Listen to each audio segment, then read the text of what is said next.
Chapter 322. The forest they were traveling through was gigantic, thick, and thriving. Its canopy was rained by crabapple, ash, and rhododendron.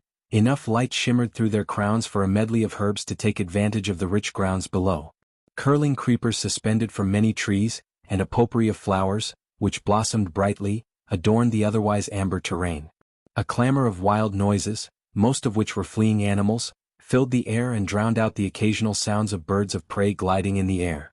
Inside the carriages, Michael was calmly sipping his coffee. "Where are you, Snake?" He missed Gaia so much as he was checking the seat beside him for her. The scenery outside would have been even more beautiful if she was with him. "So Master Ghost, since Miss Elia is not competing, who do you think would win the championship for the body strengthening stage?" Ricky asked from the driver's seat. "Well, I don't know many prodigies in the body strengthening stage except for Evan, Victoria, and Sabrina. If you have to bet on one of them, who would be your choice, Master Ghost?"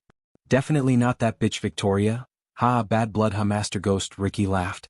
It felt like it was yesterday Michael Spartan kicked Victoria off the stage. Within a year of time, he had gone from a lowly foundation stage cultivator to core formation stage warrior. If it wasn't for the tournament's rule for not letting anyone above the core formation stage participate, he would have a breakthrough to the core strengthening stage. Compared to the badass points he could earn fighting the tournament, reaching the next stage wasn't just as important for the time being.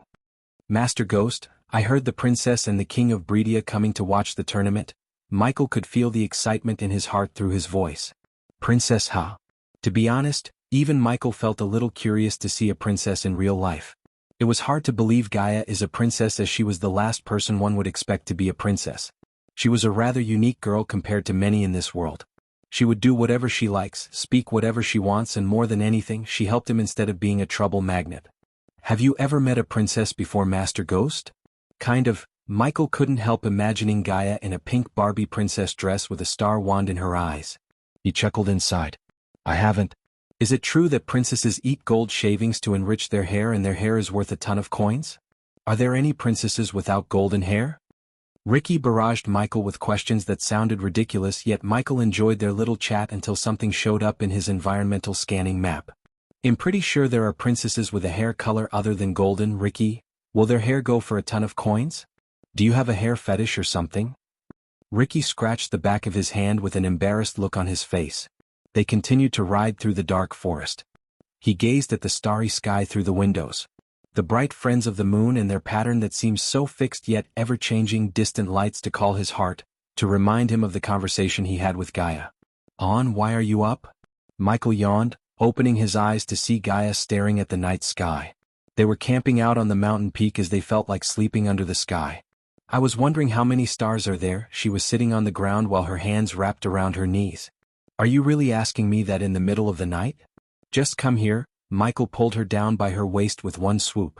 "You know, if we ever leave each other's side for some reason, we can look at the moon and know that the other is looking at the same moon." Well, look who's being romantic." Michael showered her with kisses all over her face. She enjoyed kissing every inch of her velvety soft face. He nibbled her ear while tickling her by running his hair gently through the side of her chest.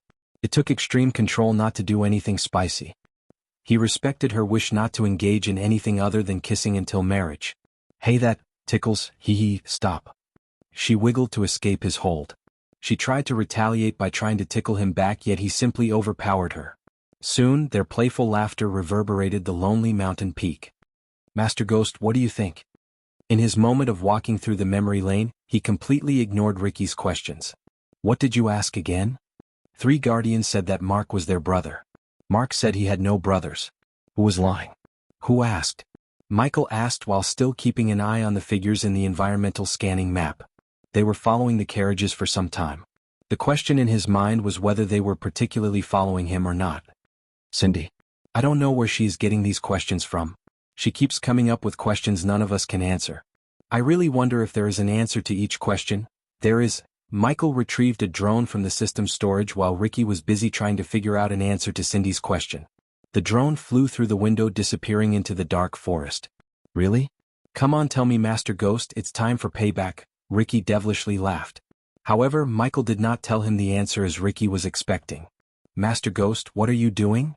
Ricky turned back to see Michael opening the carriage door through the small hole before him and Michael. "Just some sightseeing."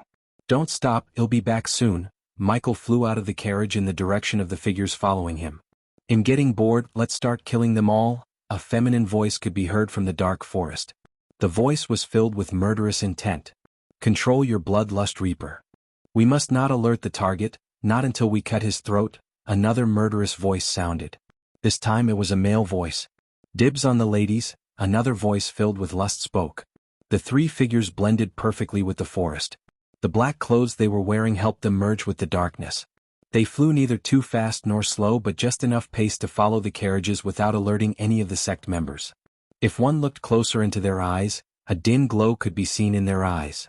The figures took the cat potion to enable their eyes to see in darkness. "If you're calling dibs on the ladies, I call dibs on the target. I heard he's quite the eye-catcher." "Oh, not that again. You take too long and scream loud enough to wake the entire city," one of the male voices complained. "It's a moan, you idiot." "No, it's not." "Silence, you too." Everyone stopped talking. Soon they started to hear rustling sounds coming from ahead of them. They stopped flying immediately. "I bet it's a wild cat or something," the female figure said. "Magical beast perhaps." "There are no magical beasts in this part of the forest." The rustling sound became louder and louder. They frantically looked around them to locate the source of the sound. It sounded like it's coming from all directions at the same time. But suddenly the rustling sound stopped. "Diddle, diddle." The figures heard a voice as they all looked in the direction of the voice coming to see their target walking towards them. To their shock, their target had a smile on his face. "Ghost?" The female figure unsheathed her daggers from her waist. She then slowly licked the dagger like it was a candy bar. "We are so little." A couple of pop sounds came out from Michael's neck when he cracked his neck. "Isn't this face-to-face better than following me from a distance?" Because of the wolf masks they were wearing, Michael couldn't see the surprised look on their faces. "You guys aren't bad. It's just I'm better, in fact, I'm the best at what you do." His words immediately kindled the killing intent hidden within the figures. They gradually formed a triangle around Michael. The two male figures stood before Michael while the female stood behind him. "Now I see why someone put a $500,000 contract on your head. You have the knack to piss off wrong people," one of the male figures spoke. $500,000 you say, not bad. Is there by any chance you three know the name of the person who put a contract on my head? I'm gonna enjoy every second of killing you." Michael heard the woman's voice coming from behind. She was moaning. "No idea who put the contract, huh?" Michael sighed. It was disappointing but not unexpected. They were just tools sent by the Grim Reaper's guild to kill him. The assassins wouldn't know the one who gave the task to the guild. Only the higher-ups of the guild would know that information. Unfortunately, Michael had no chance of getting that information as the Grim Reapers were a powerful guild operating in shadows, just like the dark underworld he worked back on Earth.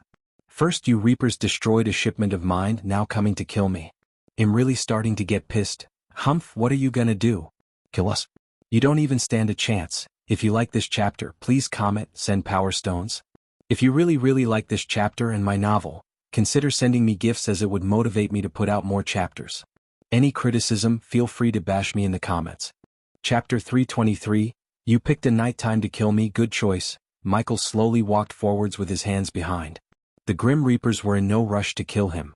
It seemed like they wanted to kill him slowly, especially the woman behind Michael. Reduced visibility, darkness will help you blend and your spells would draw less attention. Michael listed some of the pros of choosing nighttime to assassinate someone in this forest. But Michael stopped walking for a moment. "You guys made a mistake." "And what is that?" the woman asked. She started to breathe more and more heavily. For a few moments Michael didn't answer. He just let the silence envelop the place. "You failed to study whether your advantage would also be your targets. The cat's eye potion would enable the drinkers to see in the night, yet it wouldn't be like natural vision. Hence, the three assassins failed to notice the changes in the surroundings. As far as they were concerned, the night couldn't get any darker. But it did when Michael cast the death range. "Alright, I can't oh, my god. Can't wait any longer." Suddenly her moans echoed through the forest out loud. She directly lunged at Michael. Love shackles in the midair, she cast a spell as pink giant shackles materialized in the sky above Michael. Frost rage, illusion lava, Michael's surroundings suddenly changed. The dark forest transformed into a fiery hot lava. He felt like he had been teleported into a boiling volcano. In addition to the illusions, several humanoid creatures made of frosty ice appeared around him in a 5-meter radius. If they weren't only at core strengthening stage level 2, Michael wouldn't have decided to face them head-on. Lightning dash, he dashed away before the shackles could land on him. Just while he was dashing away, he pinpointed the illusionary formation source point. The source was on the ground, under the dried-out leaves beside the Grim Reaper who cast the spell. Xianxia, the lightning bolt hit the source point with deadly accuracy. Immediately his surroundings transformed back to normal. When the formation got destroyed, it backlashed as a burst of arch energy stunned the spellcaster. The Grim Reaper was momentarily stunned. "Watch out!" The Grim Reaper who cast a spell to create frost creatures shouted. "Xianxia!" Michael quickly dashed behind the Grim Reaper. Without wasting a second of time, he sent a bolt of lightning through the Grim Reaper's heart. Because he was a core-strengthening stage cultivator, it did not one-shot him. Michael wasn't expecting the lightning bolt to kill him with one shot. That was why he immediately stabbed the cultivator through the wound created by the lightning bolt pulse. "Wolf!" The male Grim Reaper shouted when he saw Michael's sword sticking out of his colleague's chest. Michael twisted the sword, ending his life. Ding! Congratulations to the host for killing a core-strengthening stage, level 2 cultivator. The reward is 300,000 experience points and 2,000 badass points. That's so hot. The female Reaper however did not seem to care about her colleague's demise. She just knelt on the ground, moaning loudly. "Woman, you're a fucking freak." Michael drew back his sword. He was glad that her climax slowed her down from casting another spell. "Kill him." The frosty figures moved slowly, but they were able to reach Michael since he stopped moving to kill the Grim Reaper. Ring of Fire. What was better to fight a bunch of humanoid creatures made of ice than flaming hot fire? Whoosh, whoosh. The Ring of Fire sent 2 pulse blasts around Michael, burning everything it passed through. The ice figures did not completely evaporate, but their legs melted down. Another 2 pulses of the fire melted their upper body before they could reach Michael. Lightning dash, ice drag dash, boom. Michael dashed at the Grim Reaper to end his life before he could cast another spell. The Grim Reaper was just about to finish his spell when he saw Michael lunge at him. His lightning-fast reflexes kicked in as he immediately retrieved a smoke bomb from his space ring and dropped it into the ground. The smoke bomb exploded, creating a fog of smoke around the Grim Reaper. It was a neat tactic that might have worked if Michael didn't have his X-ray vision and environmental scanning. Xianxia, Xianxia, Xianxia. The Grim Reaper did not stop moving as he kept running to escape the lightning bolts. The assassin had no time to cast a spell. He was expecting help from his colleague, but she was shaking on the ground. "Sucker," Michael chuckled inside. The male Grim Reaper thought Michael was attacking him to kill, while the female cultivator was having a great time thinking that her target was busy with her colleague. Michael suddenly changed his target as he dashed at the female cultivator. While she was quivering on the ground, he tried to cut her neck. Unfortunately, she was quick enough to evade a fatal bow, yet the sword did cut her shoulder. Slash. You wanna play? The female Reaper slowly stood up from the ground. Her legs were still shaking while her eyes radiated intense pleasure. 2 versus 1, you're dead. The male Grim Reaper sighed in relief seeing his colleague finally entering the battle. He picked up a strange smell, but he didn't focus too much on the smell as he thought it's coming from the forest. "TSK, TSK, TSK.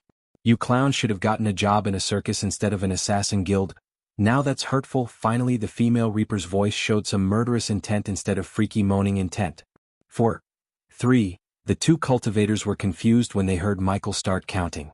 2, 1, I'm gonna cough. What's happening? Just after taking a few steps towards Michael, the female Reaper started to cough. Behind the masks, their faces slowly turned pale. Their bodies shivered, not in pleasure, their bodies shivered in fear. The female Grim Reaper couldn't feel her muscles. It was because Michael smeared paralyzing poison on his swords. He really aimed for her throat to kill her instantly, but as usual, he wanted to have a backup plan if she evaded his attack. His backup plan worked. The fear toxin finally showed its effect. The Grim Reaper's deepest fears took hold of their minds. Michael clapped his hands together towards the female Grim Reaper. Golden lightning cracks danced around Michael's hands. The sound of electricity crackles became louder and louder while the light radiated by the lightning cracks was so bright that it looked like someone put a light in the middle of them. Boom. Michael used half of his arch energy to power up the lightning bolt. The thick bolt of lightning soared through the air. When the lightning bolt met its target, it didn't go through her but destroyed half of her body. She stood there bloodied, half of her body was gone, blood splashed from her body while skin slowly peeled off of her. Even the bones were charred as they were visible to the naked eyes. She clung to her life, but she was not in shape to fight. Finally she fell to the ground. What happened to her didn't horrify the other Reaper, as he had seen gory things like this in the past. But what terrified him more other than the fear toxin in his body was the fact that his colleagues were murdered by core formation stage warrior. They planned everything perfectly, yet nothing went according to the plan from the beginning. To this moment they had no idea how he found them, how he was this strong and fast. What was the sudden fear they felt? Chameleon attack.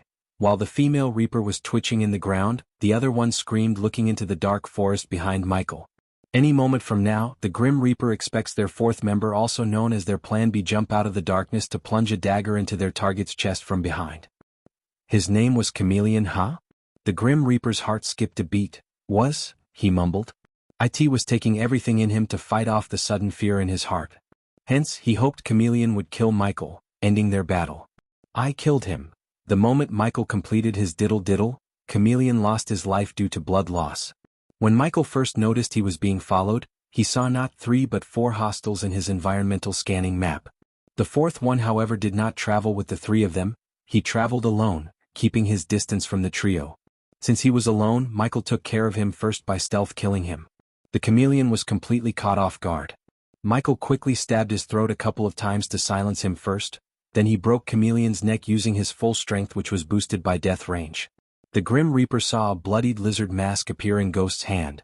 Although it was bloody, he was sure that the mask belonged to the Chameleon. Michael threw the bloody mask near the bloody corpse of the female Grim Reaper. Xianxia. Michael knew the lightning bolt would hit its target without a problem because the Grim Reaper's courage to fight was broken. The fear toxin was still affecting his mind, and the sight of his 3 dead colleagues ripped off any fighting spirit he had left in his heart.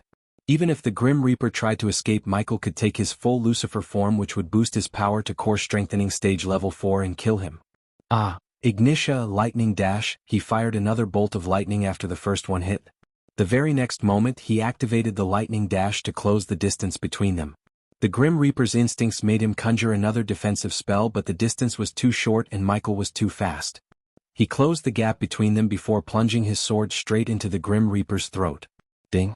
Congratulations to the host for killing a core strengthening stage, level 2 cultivator. The reward is 300,000 experience points and 3,000 badass points. Ding. Congratulations to the host for killing a core strengthening stage, level 2 cultivator. The reward is 300,000 experience points and 3,000 badass points. If you like this chapter, please comment, send power stones. If you really like this chapter and my novel, consider sending me gifts, as it would motivate me to put out more chapters. Any criticism, feel free to bash me in the comments. Chapter 324. Whoa, Ricky felt a sudden bump while driving the carriage. He heard the carriage door opening. Turning his head, he saw Ghost entering the carriage. Master Ghost, how's your sightseeing? Ricky was not a genius, but he was not stupid either. It was obvious to him that Ghost went to take care of something important. As for what, Ricky didn't want to know. However, Ricky smelled a sweet scent that was neither too strong nor too light. It was just enough for Ricky to take a deep breath and smile. Besides, when Ricky turned back to look at Ghost, in the light produced by the small orb of light inside the carriage, Ghost seemed refreshed, as he had just taken a bath. Michael willed the system to equip his nightdress, which was gray sweatpants and a black tank top. It was pleasant until I had to kill a few rats. Michael laid down on the cushion. After spending almost all of his arch energy, he was pretty tired. Wake me up when we reach Sarton. Michael closed his eyes.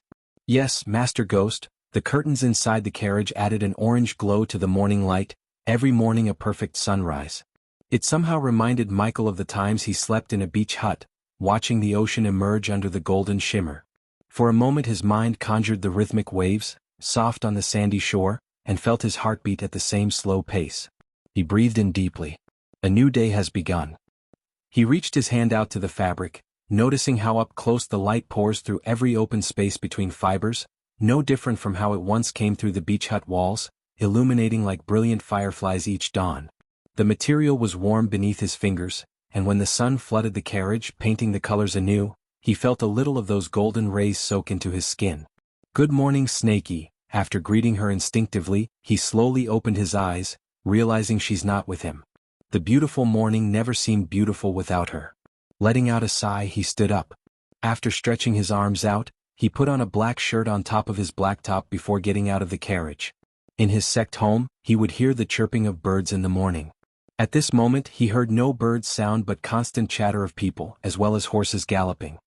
He opened up the carriage door to be welcomed by the city by the lake, Sarton. Cast on the highest point of Marilla Lake, Sartan was a city of foreign trade. This city wasn't built by a lake by accident, as it had hidden secrets, which were of great importance to the people of Sartan and its success. The city itself looked sublime.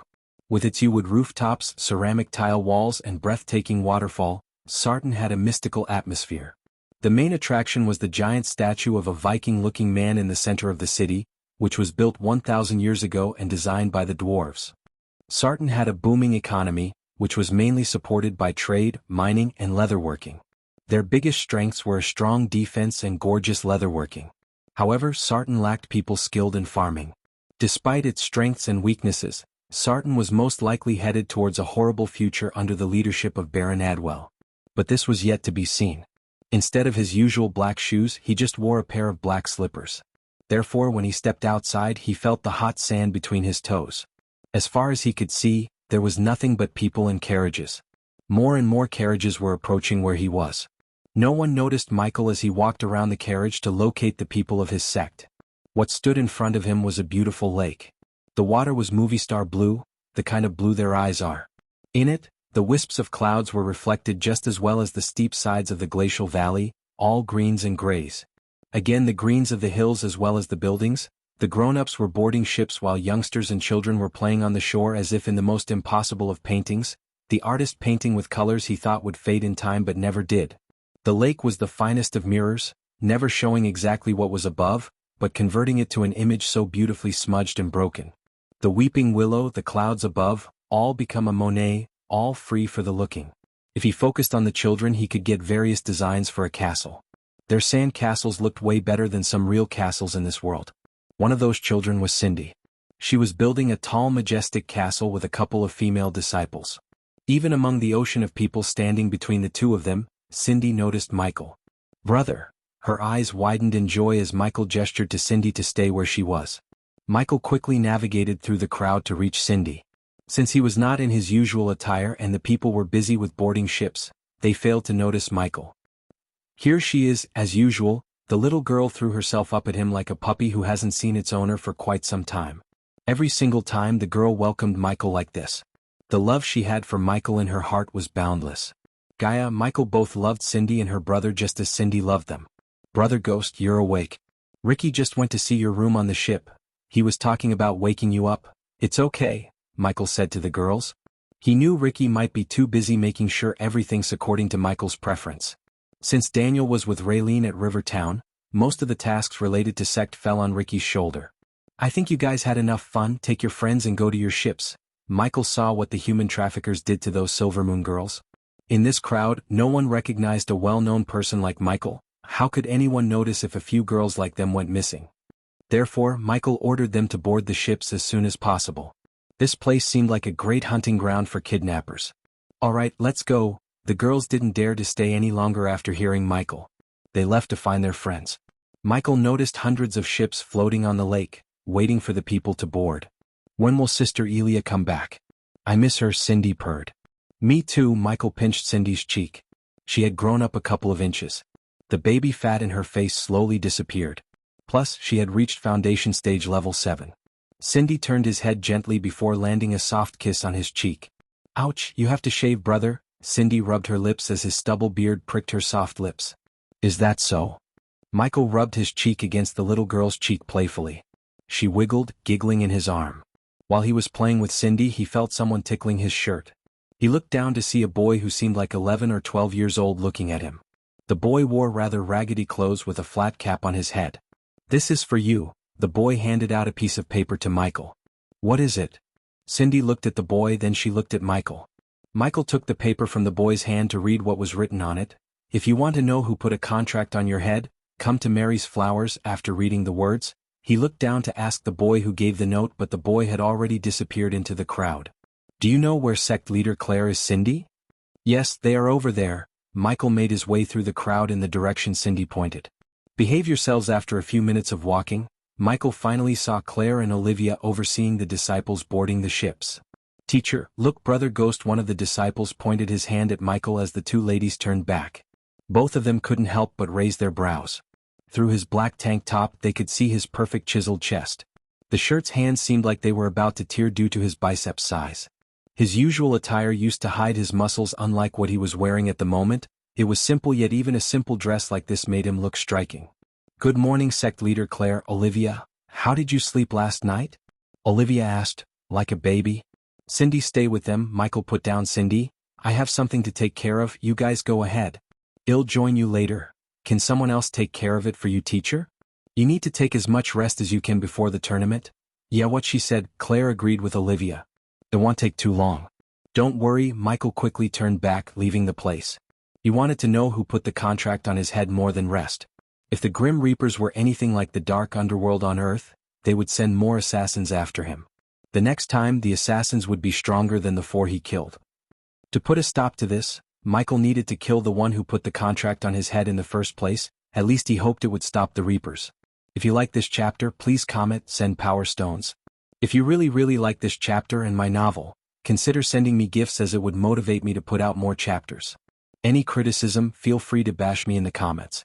Chapter 325, Somewhere Else in Azare Continent.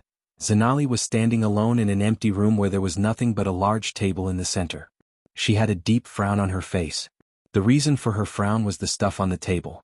A weak-hearted one would be freaked out to see the broken skeletons of Nagas. Under the waist, the skeleton had the bone structure of a snake. Above the waist looked similar to humans, except their heads resembled a skeleton of a cobra's head. The bones were muddy, partially decomposed. She didn't need anyone to tell her how they die. She could see a deep cut in their hyoid bones. "These are your men." A tall figure walked out from the dark corner. He looked human, but he was not. His upper body resembled a tiger, including his face. Standing almost 7 foot tall with a muscular build and a tiger face, he would terrify people who haven't been familiar with beastmen. Even among the beastmen, people with predator genes such as golden lion, white tiger, black panther, brown bear were extremely rare. Sage. A loud scream of an eagle could be heard in the room. Zanali looked up at the black eagle staring back at her from his shoulder. "Your men were killed by a cold killer?" the tiger beast man said. "Jacoby, what do you mean a cold killer?" Zanali asked. She wondered how Jacoby could tell if the killer was cold or not by looking at the partially decomposed skeletons. The cuts, there was no hesitation. Clean, deep cuts. The killer is either a trained killer or a murderous psychopath who killed more than 50 people, or both. "Any signs of Gaia?" Zanali asked. After hearing Jacoby describe the killer, a tinge of worry emerged in her heart. It was true that Zanali ordered her men to cripple Gaia's cultivation, but she wasn't as heartless as Gaia thought. Zanali had to cripple her cultivation because Gaia murdered hundreds of prisons as well as bribed almost half of the king's court. Zanali really wanted her stepsister to reflect on the bad things she had done in her life. Zanali hoped crippling her cultivation and throwing her in prison would rehabilitate Gaia, make her a better person. Her tracks disappear at the river town's border. "It seems like someone from the river town helped your stepsister." Jacoby spoke with a thick accent Michael would have recognized as African. "Can you track her down?" Can I? "I will track her down. I just want something that has the scent of her and an answer." Jacoby snickered. He gently rubbed the eagle's neck. His animalistic grin made him look even more terrifying. "Answer to what?" Jacoby finally stepped out of the darkness, completely revealing his golden fur-filled upper body that looked exactly like a Bengal tiger except for the hat on his head. "Do you want your stepsister dead or alive?" After giving Jacoby what he needed to find Gaia, Zanali came back to Peyton's manor. Zanali saw her friend resting her head on the hand, which she only did when she was either pissed off or worried or both. "Peyton, what happened?" She sat beside Peyton. "Nothing," Peyton waved her off. But behind her glasses, Zanali could see a sliver of anger. "Don't give me that, Missy. Something happened with the Alpha Guardian?" Before she went to meet with Jacoby, Zanali left Peyton at one of the Guardian Guild safe houses where the Alpha Guardian was waiting for Peyton. Apparently, Peyton had some questions regarding how the Alpha Guardian handled the Lucifer situation. Although the Alpha Guardian put Peyton in charge of the operation, Zanali knew who led the Guardian to victory: Noah. Ever since Peyton chose Noah after Ghost rejected the offer, Noah had been climbing the ladder way faster than anyone ever did. In a short amount of time, he was promoted from being a trainee Guardian to a Guardian who had the privilege to train with the Alpha Guardian of Hunters, Isarl. Many Guardians would die to even meet an Alpha Guardian, yet Noah received the privilege of training with one. "It went fine," Peyton said. She was trying to calm her anger in silence. "Come on, Peyton, you owe me an explanation." "Explanation? You want an explanation?" Finally, Zanali's pestering broke the dam that kept Peyton's anger in control. You want an explanation why the Guardians failed to apprehend Lucifer? You want an explanation why the Alpha Guardian is not sending her entire fleet searching for Lucifer? You want an explanation why they were thinking about promoting Noah to Guardian Captain instead of me? She punched the table so hard that it obliterated into bits and pieces. Well, I don't know, why don't you go ask your boyfriend? Zanali was completely taken aback by surprise and shock. She had never seen Peyton lose her patience like this. Peyton realized what she had done when she looked at the horrified expression on her friend's face. Plus, the mahogany table that was reduced to nothing but a pile of splinters helped her realize what she did. I'm sorry, Zanali. Zanali understood that Peyton wanted to be alone for some time. However, Peyton never left her side when she needed a friend to talk to. Most of the Guardians didn't like Nagas. To Zanali's luck, a bunch of racist humans were the ones who hired Zanali's batch of Guardians. At first, they rejected Zanali just because she was not a human. It was Peyton who fought them and cashed in all her favors to recruit Zanali, just because Peyton valued Zanali's talents more than anything. In Peyton's rage, she let out the matter of promotion. Zanali knew Peyton was working hard to get that promotion. It was the reason she took the risk of starting Operation New Dawn, which was to catch Lucifer, and she did. Although Noah also deserved to be promoted, Zanali knew it wasn't fair if Peyton got passed on that promotion because of Noah. Zanali was stuck in a dilemma. One side was her best friend, on the other side, the man who stole her heart. It was impossible for her to pick either of them over another. It wasn't my fault they couldn't catch Lucifer. Let me tell you something, Zanali, something happened, I don't know what, but something happened. You were there, did you remember anything before the blackout? No, after Michael teleported, the Silent Reaper sunk into the bottom of the sea. They remembered waking up on the Alpha Guardian's warship. Before Peyton lost her consciousness, she could swear she felt immense pressure coming from Noah. Plus, she saw something change in Noah, she couldn't put her fingers in what, but something changed. She told the Alpha Guardian about this, yet she just brushed it off instead of investigating. Peyton tried to convince the Alpha Guardian to continue the search for Lucifer. However, the Alpha Guardian didn't seem like she's going to let anyone look for the Dark Lord. Why aren't we hitting the kingdoms searching for the Dark Lord? Are they waiting for him to become stronger? Peyton asked. At least they should have retrieved that evil ship from the sea to find any clues. You know they have to do a closed casket funeral for Gina. Peyton couldn't finish off her sentence. She blamed herself for Gina's death. If it wasn't for Peyton to pluck her out of the trainees to put up with the Silver Moon girls, she wouldn't have ended up in the Dark Lord's ship. Because of her, Gina was murdered by Lucifer brutally, yet the Alpha Guardian refused to continue the search for Lucifer. It's like the Alpha Guardian want to nurture Noah more than catching Lucifer, who murdered one of our own. Are you questioning the Alpha Guardian, Peyton? Peyton walked towards the window. For a few moments, she just stared at the pond outside in silence. I don't know, Zanali's heart skipped a beat. In all those years she knew Peyton, she had never seen her question the decision made by the Alpha Guardian. Peyton basically worshipped the Alpha Guardian, as she even had a picture of the Alpha Guardian in her room. What if we take some time off, Peyton? Go see the championship tournaments. I'll take your mind off from all these works. Just like Peyton, Zanali too needed a break, especially after knowing her sister might be with a killer. Since no Guardians were allowed to participate in the tournament, she wasn't going to the tournament, but now it seemed like a good thing as it might relax both of their minds. Whatever, Peyton just shrugged. She wasn't interested in tournaments like many people. If they asked her, she would let the youngsters get survival training for 3 months instead of the tournament. Besides, her mind was not in the mood for tournaments. However, she knew Zanali was right, she needed to take her mind off from the Guardian business for at least a couple of days. So that's a yes.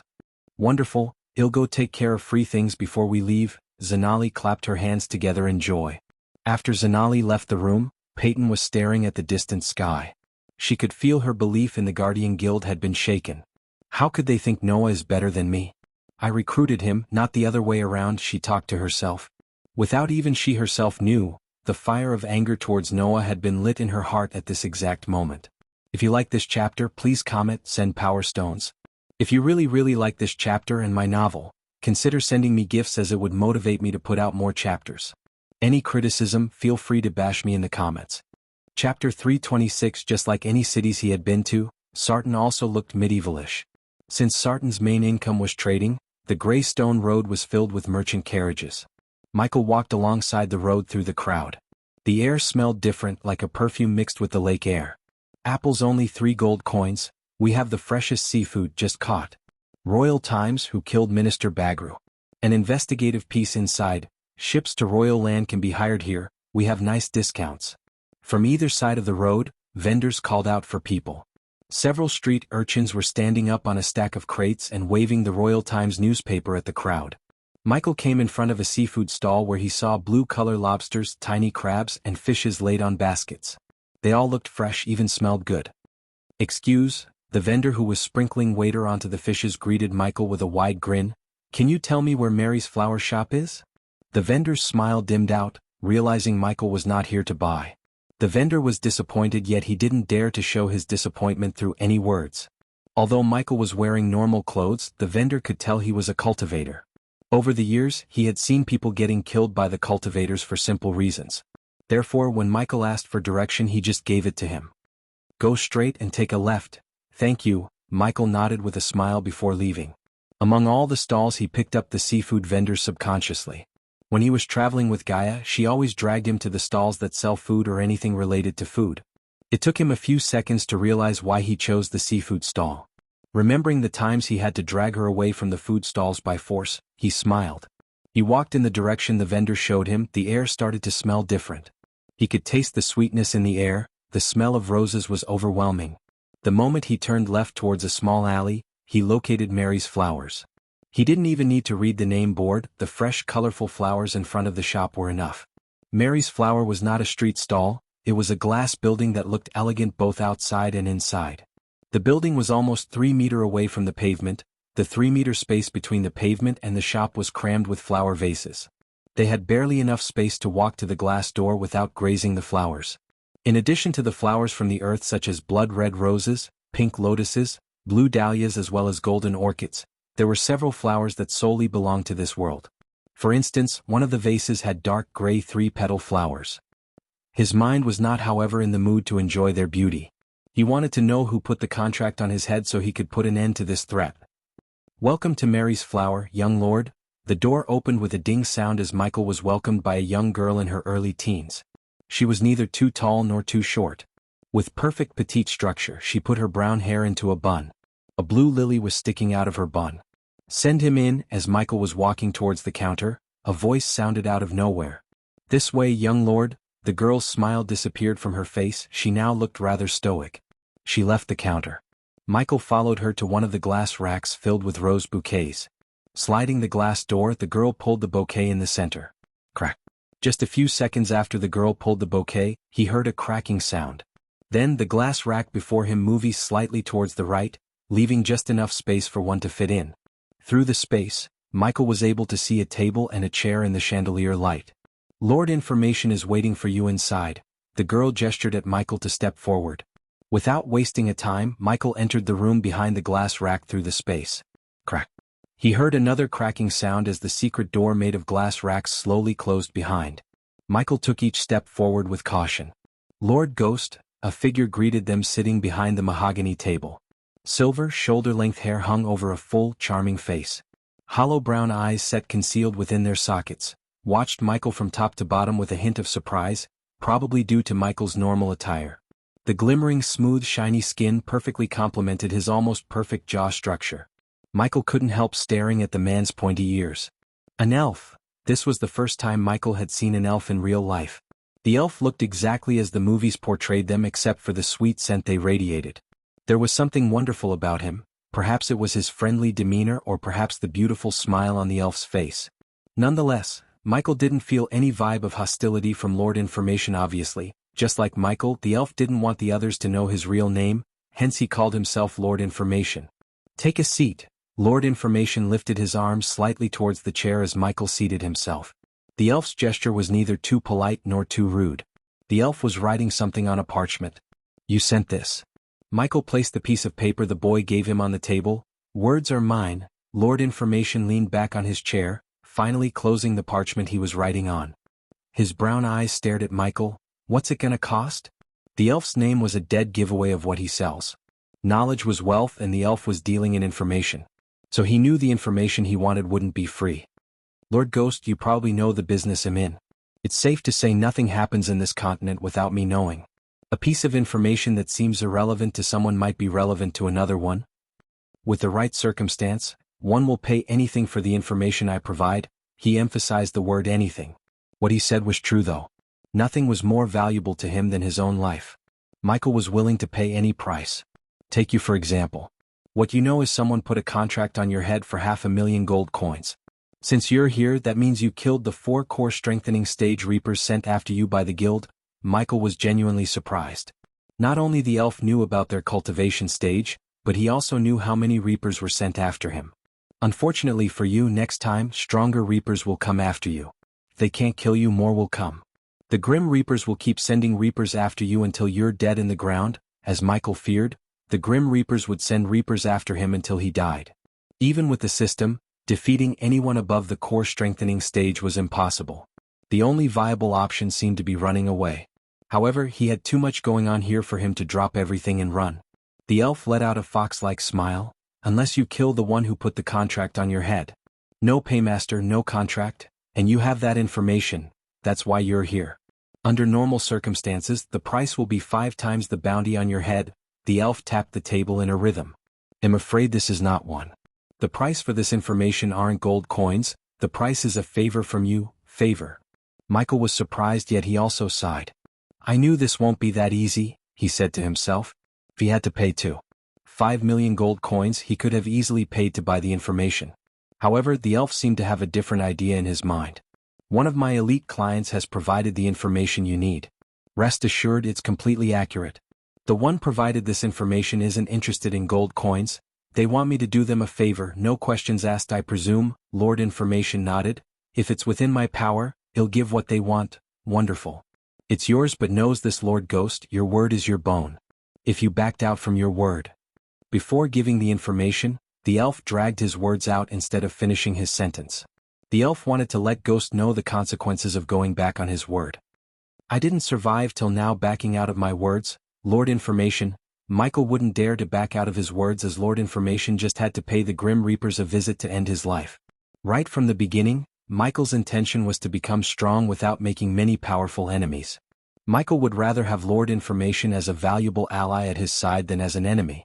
An elf with dark secrets to sell could become the backbone of Lucifer's rule. Finally, the elf slid a piece of white paper towards Michael. He slowly leaned forward to pick the paper.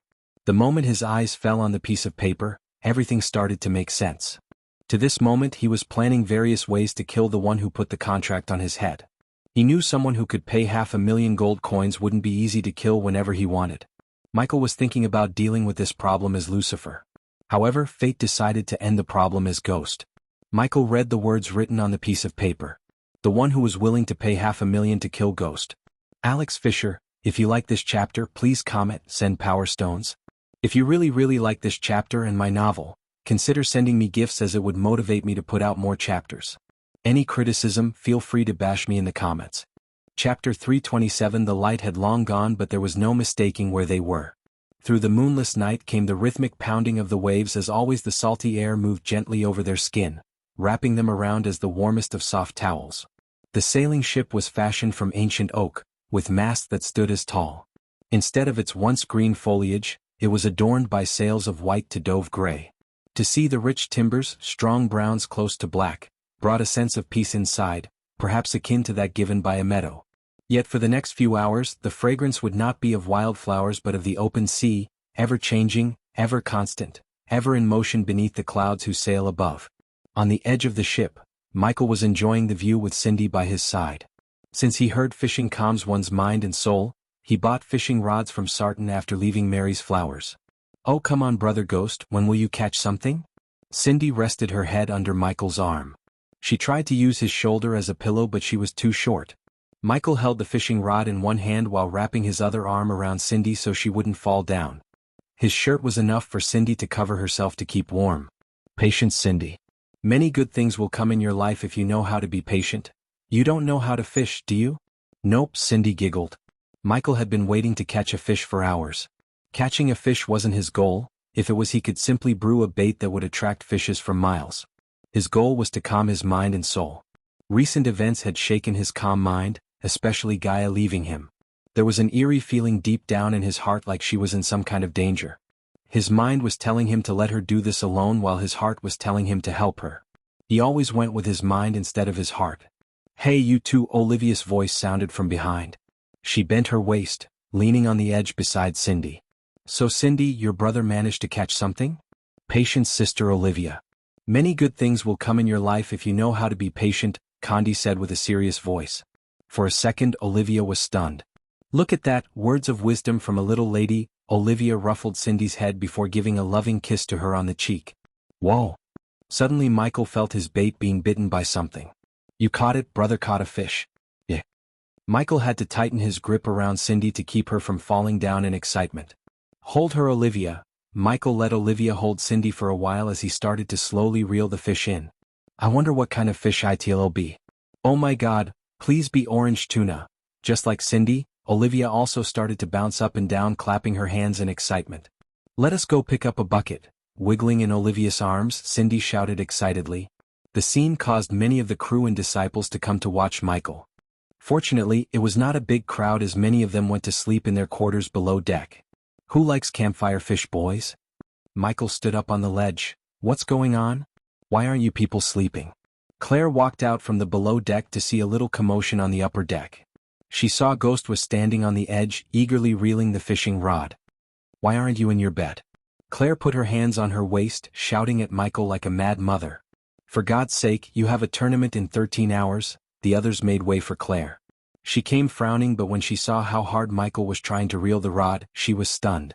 Of course, she knew he wasn't using any arch energy, that might be a big fish. Let me help you. With a swift jump, she comfortably landed on the edge beside Michael. So nice of you to join the fun, sect leader Claire. You know what, this is nice. She joined in by holding the fishing rod with Michael. Where's Nightmare? I haven't seen him since morning. He said he's seasick and going for a fly.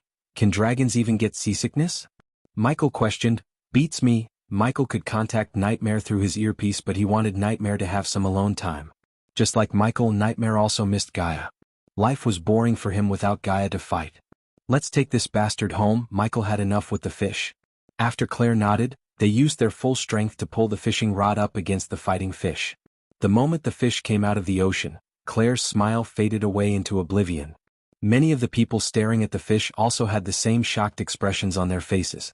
It's a black tuna, a giant 3-meter tuna fish that was charcoal black, wiggling frantically at the end of the line. There wasn't a single inch on its body that wasn't black.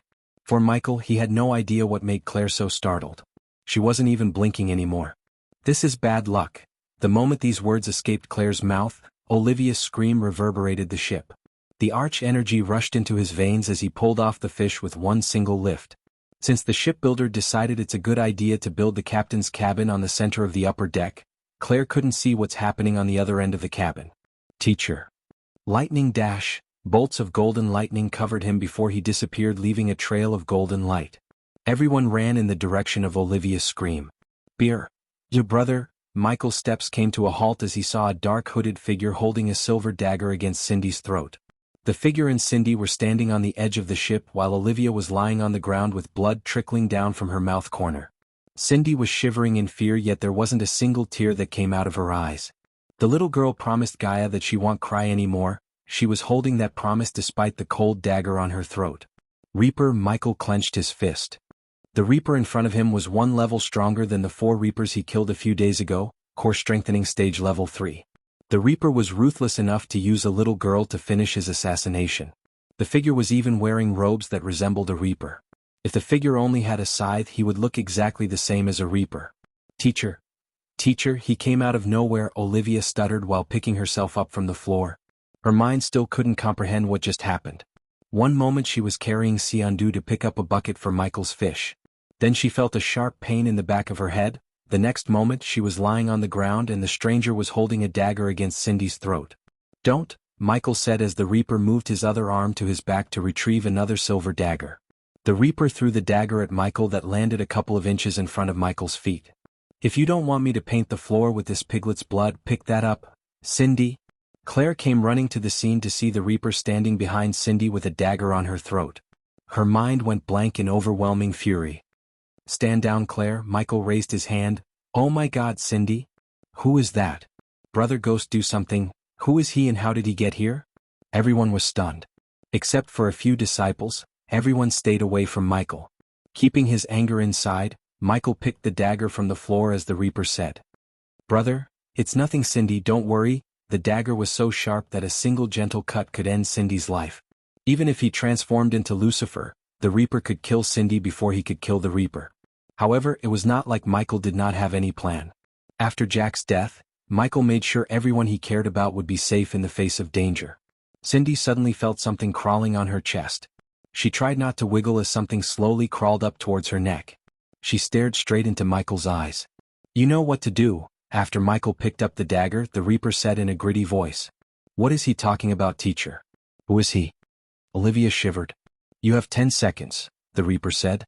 He gently ruffled Cindy's head, making it hard for Michael to control his anger. "Ghosty, I can cause a distraction." All of a sudden, Michael's earpiece got activated in his ear as he heard Nightmare's voice.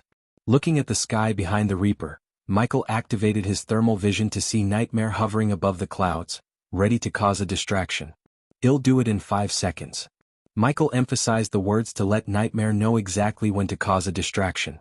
Michael just needed the Reaper to be distracted for a couple of seconds. He could use those few precious seconds to save Cindy, activate the death range, punch the Reaper in the throat. He wouldn't be able to cast a spell and kill him. In addition to the throat punch, he would make the spider that's currently crawling on Cindy's shoulder towards the Reaper inject the paralyzing poison into the Reaper's bloodstream. The paralyzing poison was strong enough to paralyze the Reaper for 5 to 10 seconds. However, everything had to work perfectly without a hitch. Otherwise, the Reaper would kill Cindy in front of their eyes. If you like this chapter, please comment, send power stones. If you really like this chapter and my novel, consider sending me gifts as it would motivate me to put out more chapters. Any criticism, feel free to bash me in the comments. Chapter 328, No one has ever suffered as you will, Michael mumbled under his breath. Although he never showed what he's feeling inside on his face, he was burning with anger. "Hurry up, I don't have all day," the Reaper growled. "Ghost," the word barely escaped through the gritted teeth of Claire. Anger turned her rosy skin into somewhat red. 1, 3, the Reaper started to count as Michael gradually moved the dagger towards his neck. "Teacher, Ghost?" Olivia and Claire were startled. They trusted Michael to handle the situation, yet what he was doing stirred up their fear. The disciples desperately wanted to help however they could, but they saw no way of helping Ghost. The Reaper moved the dagger an inch closer to Cindy's throat. Cindy's legs turned to jelly, feeling the cold dagger against her throat. Every second Cindy spent fearing for her life made Michael want to torture the Reaper more. "For 5 inch now." The moment Michael shouted, a stream of fire out of nowhere hit the deck beside the Reaper. The fire momentarily distracted him. Lightning dash. Michael immediately cast the spell to save Cindy. Michael was not the only one waiting for a distraction. Claire raised her hand as thorns protruded out of the floor beneath the Reaper to coil around his limbs. Thorns of hell. The thorns created by Claire's spell weren't strong enough to immobilize the Reaper forever, but it was strong enough to keep the Reaper from slitting Cindy's throat until Michael reached her. Michael pushed himself to the limit. When he reached the Reaper, Michael pushed Cindy away from the dagger in one hand while clenching the dagger in the other. "Cindy." The moment Cindy was free of the Reaper's hold, Olivia leaped at Cindy, picked her up, and then dashed away as quickly as she could. If it was normal fire, the Reaper would have cut Cindy's throat, but it was not. A dragon's breath burned hotter than anything. The hot blast created when the fire stream hit the deck boiled the Reaper's skin as he didn't have any defense spells cast on him. Moreover, his hands went numb after feeling a sting on his palm. "Ketchup." Michael chopped at the Reaper's throat. "Arg, cough, cough." The Reaper clenched his throat in agony. While he was coughing, Michael sent a few blasts of wind to the fire around them. Wind blast. The blasts quickly put out the fire, making the ship dark again. In addition to the fire, the people staring at the scene terrified were also sent flying away by the wind blasts, including Claire and Olivia.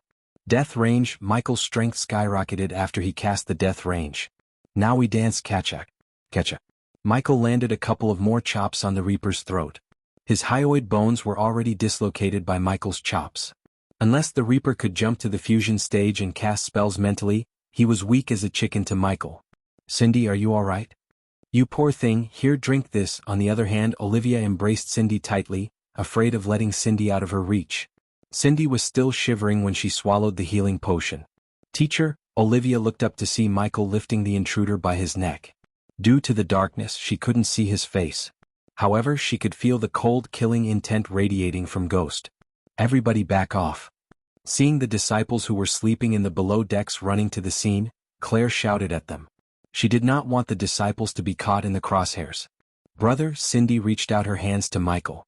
No, sweetheart, let's get away from them. Olivia rushed away to safety carrying Cindy in her arms. Boom. While she was running away, she felt a blast of force hitting her from behind. The force almost knocked her down. Regaining her balance, she looked over her shoulder to see Michael slamming the intruder onto the mainsail pole. We need to hand him over to the Guardians. Claire rushed over to Michael before the situation escalated further. He dies. The disciples felt a chill hearing Michael's cold words. When Claire got closer, she could smell the blood and booze from the intruder. The booze smell was so overwhelming that it made her twitch her nose. Michael couldn't care less about the Reaper's drunk status. It was obvious the Reaper made a stupid move to come here without an actual plan because he was drunk. The booze slowed down the Reaper's reflexes and dimmed out his ability to fight back. Boom. The entire ship shook when Michael slammed the Reaper against the main pole. Son of a b dash. Michael ripped off the Reaper's plain wooden mask of his face. Behind the mask, an old wrinkly face stared back at Michael. His eyes were gray, no facial hair, not even eyebrows could be seen on his face. Arg, Claire saw Michael put his hand straight into the old man's mouth. Ha ha. The old man frantically shook his body as he was being electrocuted. Claire was unable to make up her mind whether to help the old man or not. Some of the daredevil disciples quickly lit the torches on the deck to see what Michael was doing to the old man in clear light. The torches radiated a bright orange light, revealing everything to them. They saw Ghost standing in front of an old man with his arm inside the old man's mouth. The man kept wiggling to escape, his gray eyes almost turned red in agony. All of a sudden Michael pulled his arm out of his mouth as blood splattered on the ground. Is that? I'm gonna puke. Oh my god. Ark. When they saw Michael's hand which was dripping the old man's blood, their faces turned green. Some of them immediately threw up on the spot while many female disciples screeched like banshees. It was all because of what they saw in Michael's hand, the old man's bloodied tongue. Hr. The old man's muffled cry of agony sent chills running through their spines. Claire was nauseated while Olivia quickly closed Cindy's eyes, but she knew it was too late. Olivia felt Cindy's body start to shiver. Michael, however, didn't stop there. I'm starting to get creative. Can you guess what I'm about to do next? Michael let go of the Reaper's neck as he fell down to the floor.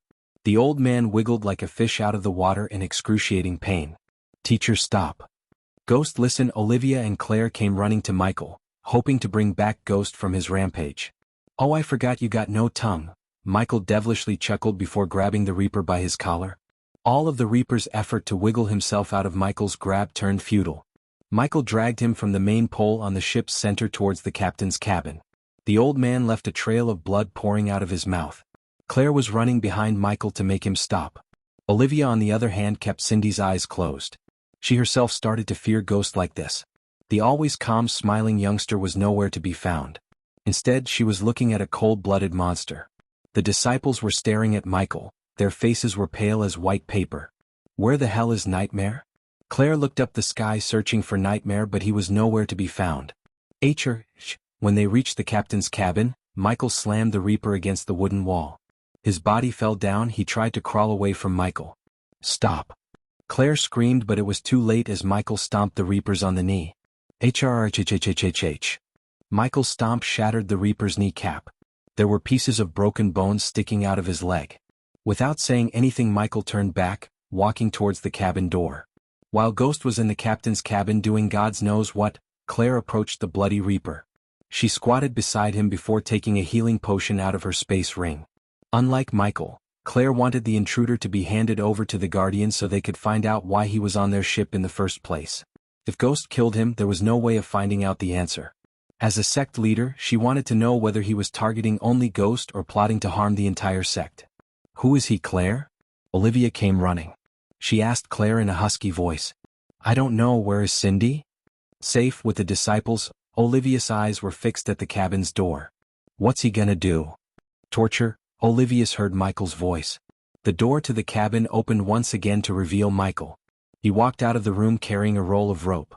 The Reaper's eyes opened so wide as it looked like they were about to pop out of the sockets. Ghost, stop, teacher. The two ladies tried to stop him, but at the same time, their feet walked backward in subconscious fear. Look at you, completely healed up. Michael grinned, not the kind one or his usual one, it was radiating murderous intent. Let's fix that up. Michael lifted the Reaper by his neck once again to beat the crap out of him. While holding the Reaper in the air in one hand, Michael started to punch repeatedly in the chest region, breaking his ribs one by one. Teacher, stop, she grabbed Michael's hand. Olivia couldn't keep watching Michael torture the old man. If he had killed the old man, Olivia would have understood, but torturing him like this seemed wrong to her. Wind blast. Michael blasted away Olivia when she tried to stop him with a blast of wind. No one can lessen the pain I'm about to inflict on you. If you like this chapter, please comment, send power stones. If you really like this chapter and my novel, consider sending me gifts as it would motivate me to put out more chapters. Any criticism, feel free to bash me in the comments. Chapter 329, Olivia. Claire shouted when she saw Olivia was sent flying away. Michael did not even linger around to see Olivia fall down. He started to drag the Reaper away from the captain's cabin to the mainsail pole. Boom. Halfway to the mainsail pole, he threw the Reaper as the Reaper slammed against the pole. The pole swayed, creating a creaking noise. The Reaper struggled to stand up. He knew he was going to die, but he didn't want to go down without a fight. It took great strength to retrieve the silver dagger from his waist. The Reaper growled. Without the tongue, no one could make a sense out of his growl. As he walked towards the Reaper, Michael's sword materialized in his hand from the system's storage. He only took out one sword because one was more than enough for what's on his mind. The Reaper barely stood straight, holding the dagger at Michael. Stand down, idiot, he's dead. What's his cultivation level? Definitely not higher than Brother Ghost, the onlookers began to murmur among themselves. For some, it was quite entertaining, and for some, the old man is getting what he deserves for trying to harm Cindy. Michael did not focus on anything except hurting the Reaper in front of him. When he was just a meter away from the old man, the old Reaper slashed the dagger. Ding! With a simple flick of his sword, Michael sent the dagger flying away from the old man's hand. Poch! Michael didn't stop with one slash, he slashed his sword again. This time he aimed at the old man's wrist. Michael's sword cut the old man's wrist like a hot knife through butter. HRRGGGGGGGG. As blood was gushing out of the place where his wrist was a moment ago, the old Reaper screamed in agony. Each pulse pumped out more blood out of the wound. While the Reaper was squirming in pain, Michael slashed yet again, cutting his other wrist. HRRGGGGGG. The old man's face became paler and paler due to blood loss. After squirming for a few seconds, he fell down again to the ground. The blood formed a circle around him as he laid in his own pool of blood. Even some of those disciples who initially wanted the old man to die felt a little pity for him because the Sunrise sect taught their disciples kindness and compassion. Get up. Michael wasn't finished, he lifted the Reaper by his blood-drenched collar. Boom. Michael slammed him yet another time before he used the rope he got from the captain's cabin to tie him against the mainsail pole. Michael deliberately tied the rope with the rope that was used to hoist the flag. Brother, stop. Just when Michael was about to hoist the Reaper like a flag to make him die slowly, Cindy's shout reverberated the ship. Cindy, close your eyes. Claire and Olivia came running to Cindy. Olivia tried to close Cindy's eyes, but the little girl swatted her hands away. For the first time since Michael started to torture the Reaper, he took his gaze away from the Reaper. Brother, you can't do this to a fellow human being. Everyone was surprised to see Cindy talk with a serious face for the first time since they knew her. Human being? He's not 1 inch. Michael pulled down the rope as the Reaper's body moved higher. Neither are you, brother, if you keep doing this. Cindy. Claire's heart skipped a beat when the little girl talked back. She tried to shush her, yet Cindy didn't back off. We should be kind, merciful, and caring. The words that came out of her mouth didn't seem to belong to a little girl. Cindy, go to your room, you're still too little. No, no, both Cindy and Michael said no at the same time. People like him always mistake kindness for weakness, Cindy. Show him kindness and he will show you the dagger. And you're right. Michael paused for a second, looking at the Reaper and Cindy. I'm not human when someone pisses me off. Michael pulled down the rope with enough force that catapulted the Reaper's body to the top of the mainsail pole. Diddle diddle, the flag of the Sunrise sect now had a bloody body hanging in front. We are so little, brr. She stuttered in shock, seeing the bloody body. The rope tied around the Reaper's body got tighter as his eyes started to bulge out. In addition to his eyes bulging out, the blood oozed down onto Michael, bathing him in blood. He looked like a demon in everyone's eyes for a second. Kill or be killed, Cindy. You'll realize this when you grow up and learn how this world works, Michael said. Teacher, you're sick, Olivia said to herself. Perhaps, everyone on the ship had the same thought appear in their minds. Somewhere else in the Elon continent, a few hours ago, the clouds were the kind of gray that would make any quarry rock proud, as if they were so pleased to echo the ground. All the gray, all that swirling water in the sky, condensation was bound to happen sooner rather than later. Above these gray clouds was a desolate quarry. As far as one's eyes could see, there wasn't a single tree or any plant for that matter that could be found except for boulders and a group of angry reapers wearing nothing but black robes. Each of the reapers looked exactly like the reaper that attacked Michael's ship. The reapers were rushing from all directions towards a woman who was sitting on a pile of dead bodies. She was calmly watching the reapers while sharpening her swords by rubbing them together. Her long black hair fluttered in the wind, revealing the drops of blood on her alluring face. From her long coat to the fingerless glow to the boots she wore, everything was black as the darkest night. The pile of bodies she was sitting on contained at least 30 dead reapers. All of them were core strengthening stage level 6 cultivators. Yet none of them could stand a chance against her. Even when there were 20 more reapers rushing towards her with their weapons raised, there wasn't the slightest fear in her eyes. Twinkle, twinkle, little star, she flicked her wrists as the blood on the swords splattered onto the ground, revealing the black blades of her swords. Her voice was gentle, yet at the same time, it was filled with a murderous aura. How I wonder what you are. A thin layer of gold energy enveloped her body as she gracefully stood up to walk towards the live reapers. Up above the world so high, as she was walking, a crimson-red fire started to coil around her swords like snakes. Soon the fire enveloped her whole body. The fire burnt so hot that even the pebbles on the ground turned into charcoal. The reaper came to a halt when they felt the air getting hotter and hotter. They had no idea how strong the woman before them was. The only thing they knew was that she cut 30 reapers in a couple of minutes like vegetables. They didn't even know who the hell was this woman. The reapers were minding their business as they were flying to kill Ghost. But all of a sudden she appeared out of nowhere, ambushed them, and killed their colleagues except for one. She let one alive so he could bring backup. Like a diamond in the sky, the moment she said the last word of the rhyme, she leaped so high into the sky. She then swirled her swords as the fire formed a circle above her head. Die. She pointed the two swords at the reapers. The circle of fire transformed into a chakra before soaring through the sky towards the reapers. Turtle shell. Snow prison. Earth shield. The reapers immediately cast defensive shields around them. However, none of their shields were protected from the fire. It melted through their shield to reduce them into nothing but ashes. Pathetic weaklings, the woman snickered. With a single spell, she took out half of the reapers. Those who survived were blasted by the shockwave. Run.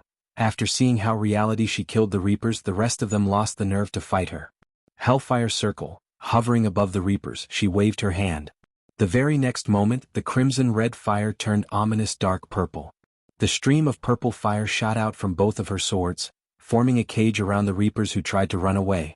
The grim reapers who were feared by everyone were stuck in the cage of fire, waiting to be killed like insects. She slowly descended from the sky. The ceiling of the fire cage opened up to let her obediently. Poch, poch, poch, poch. She gracefully sliced and diced the reapers who were unfortunate to be closer to her. Each of her sword slashes cleaved a head clean off a shoulder. After killing another 4, she didn't even move. She just waved her sword, creating a crescent-shaped wind blade with her swords. More blood splashed across the ground, painting the gray ground red. The cage was her killing ring, and the reapers were nothing but mere cattle that were waiting to be butchered. Why, who are you, lady? The last remaining reaper tried to crawl away from her. His half of the body was burnt by the purple flame. Before he died, he wanted to know who killed him and why. She kicked him in the gut before squatting down beside him. Tell your friends you guys picked up a wrong contract. The woman ran her sword through the reaper's neck. The reaper slightly sighed inside, thinking that she might let him live. Don't bother, I'll tell them myself. The reaper's heart skipped a beat, but soon, his heart was penetrated by her sword, ending his life instantly. She looked around the dead reapers for a few seconds. I need to find the one who put the contract on my son and end this. She tossed the swords into the air before turning back to leave. As she was walking away, the swords fell straight into her sheath on her back. Snap. While walking away, she snapped her fingers as the purple flame cage exploded, creating a small mushroom cloud. She walked away from the explosion like in the movies.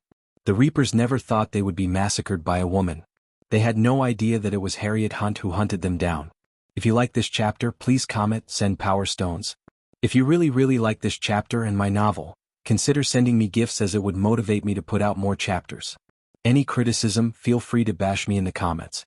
Chapter 330. The road that led to and from Meblin village in Kethan was unrecognizable as nature had begun reclaiming the now unused area. Gardens once looked after and trimmed to perfection were now rough and overgrown, returning back to their chaotic natural state. Most doors were either completely gone or mere remnants of rotten wood and rusty metal. The open doorways looked eerie as only darkness showed within. Paint crumbled off of the walls and was slowly replaced by vines that crawled their way towards the rooftops. Meblin, once nothing more than a simple, quiet town, was now a ghost town in the truest sense. The air which was once filled with the many sounds of a growing community had grown eerily quiet. The silence was only broken up by the occasional animal sound and gust of wind. The once tranquil peace of mind people found in the park was now found by wild animals enjoying the sunshine and tall grasses. With nothing and nobody to bother them, they had grown into a huge community of their own. One could go anywhere in town they wanted, walk into any home, and visit any previously private part of town, assuming it hadn't been destroyed by nature already. But not all was lost. In a way, the legacy of this town lived on through the animals that lived here now. The spirit was still alive, albeit in a different manner. Strolling through this ghost town, Gaia entered a longhouse. The house was dark, but the orb of light hovering in her hand helped her navigate through the corridor which she could clearly feel was leading downwards. The corridor was pretty dark, and after having walked for 15 minutes in silence, a steel door appeared in front of them. "What is this place?" Standing on Gaia's shoulder, Iag asked. Vidora felt surprised. They never expected a hidden place like this within a ruined house in a ghost town. "There's a portal behind this steel room." Gaia placed her hand on the dust-covered steel door. "Portal to the fire realm?" Iag asked. After leaving the dark forest, Gaia only told them that she's going to a realm called the fire realm, except she didn't tell them how or why. "That's right." She waved her hand, unleashed a beam of light onto the steel door. A click immediately sounded out from the door. It looked like it hadn't been opened for quite a long time, or perhaps it had only been opened a few times, which is why it produced such a rusty sound when opening. Behind the steel door was a spacious secret chamber, and it was sealed on all sides. Right in the middle of the secret chamber there was an illusory portal. It was floating endlessly like water while emitting bright lights. "How do you know about this portal?" Iag asked. "This place looks ancient, yet this portal doesn't look old at all." Sarba looked curiously at the portal. "There are secret portals all over this world made by cults before the Guardians wiped them out. Now that I think about it, the Order of Death might be one of those cults." She cautiously walked towards the portal. "Whoever built this was really skillful with formations. The portal is different from all other kinds of portals and formations, and it's related to the dimensional forces. Without advanced knowledge about runes, no one would be able to build this." "Definitely the work of a 6-star rune master," Gaia said with a calm voice. "So are you going to tell us your plan here?" Gaia sighed inside. Instead of stepping into the portal, she decided to let Vidora know her plan. Otherwise, she knew they would keep asking the same question until she answered them. However, she had no time to briefly explain her plan. Therefore, she only gave them an outline of her plan. "Here's the gist. We go to this realm, find something called the Satanic Key, enter the blood cave using the key, find the 5-headed ancient serpent, kill it, and absorb its soul." She made it sound easy, but she knew it would take everything in her to survive inside the fire realm, let alone defeating the ancient serpent. However, she was resolute in getting this done. If she could absorb the ancient serpent, her body and soul would go through metamorphosis, just like Nightmare, only her metamorphosis would catapult her cultivation level to multiple stages higher. "Why do I get the feeling we're gonna get our asses kicked soon?" "I told you not to come," Gaia shrugged. "Shut up and activate the portal." "This place freaks me out," Iag complained as Gaia rolled her eyes. She told Vidora not to come with her, yet Iag insisted on coming with her. In fact, Iag gave Gaia only 2 choices. It was either bring them along or they would tell Michael about her departure. Since Gaia didn't want Michael to come with her as she didn't want to endanger his life, she brought Vidora with her. Fine. With a flip of her palm, she retrieved a golden-colored token from his storage ring. It was about the size of a palm, and it looked to fit right into the slot located at the center of the portal. She took a step forward, gently placing the token into the portal. An instant later, the portal produced a buzzing sound, then it started functioning. Swoosh swoosh, followed by the activation of the portal, a wild wind swept across the entire secret chamber. Celestial energy was leaking out from the portal, making it difficult for them to breathe. Buzz.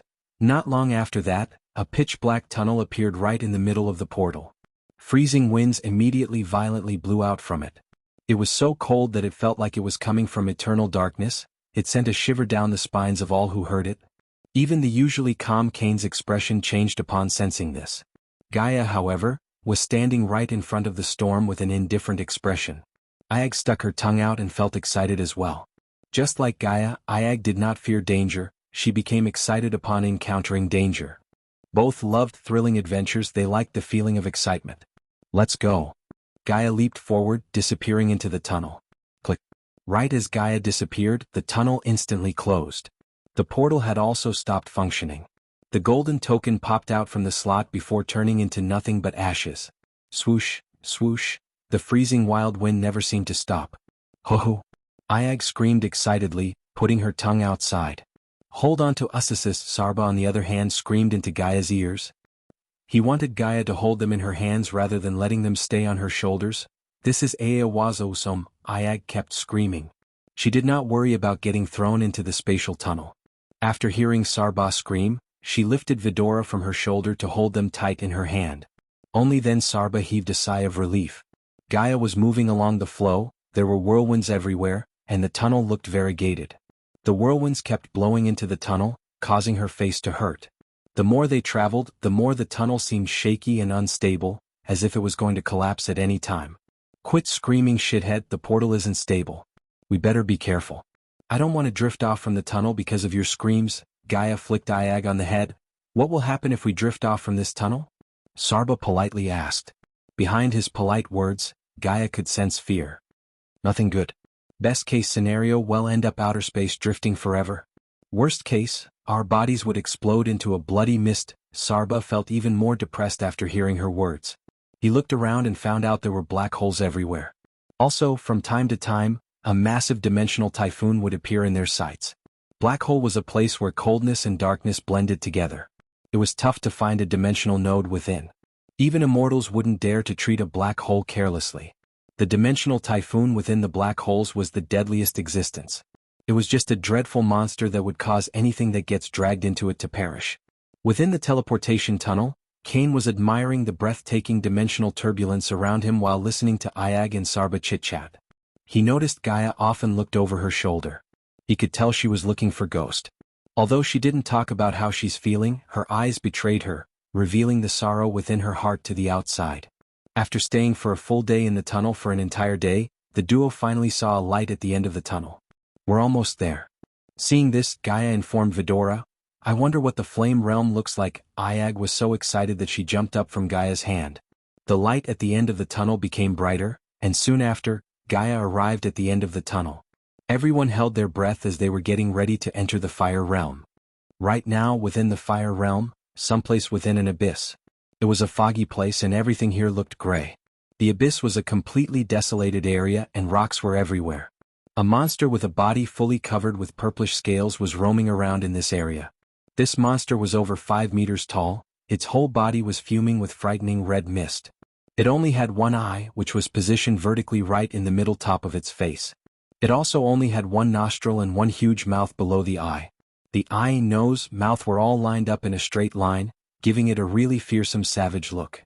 The monster was roaming around, its eyeball was rolling around in full alert as if it was searching for something. Bang! Suddenly a loud banging sound could be heard from the skies above. It was as loud as a fierce thunder strike.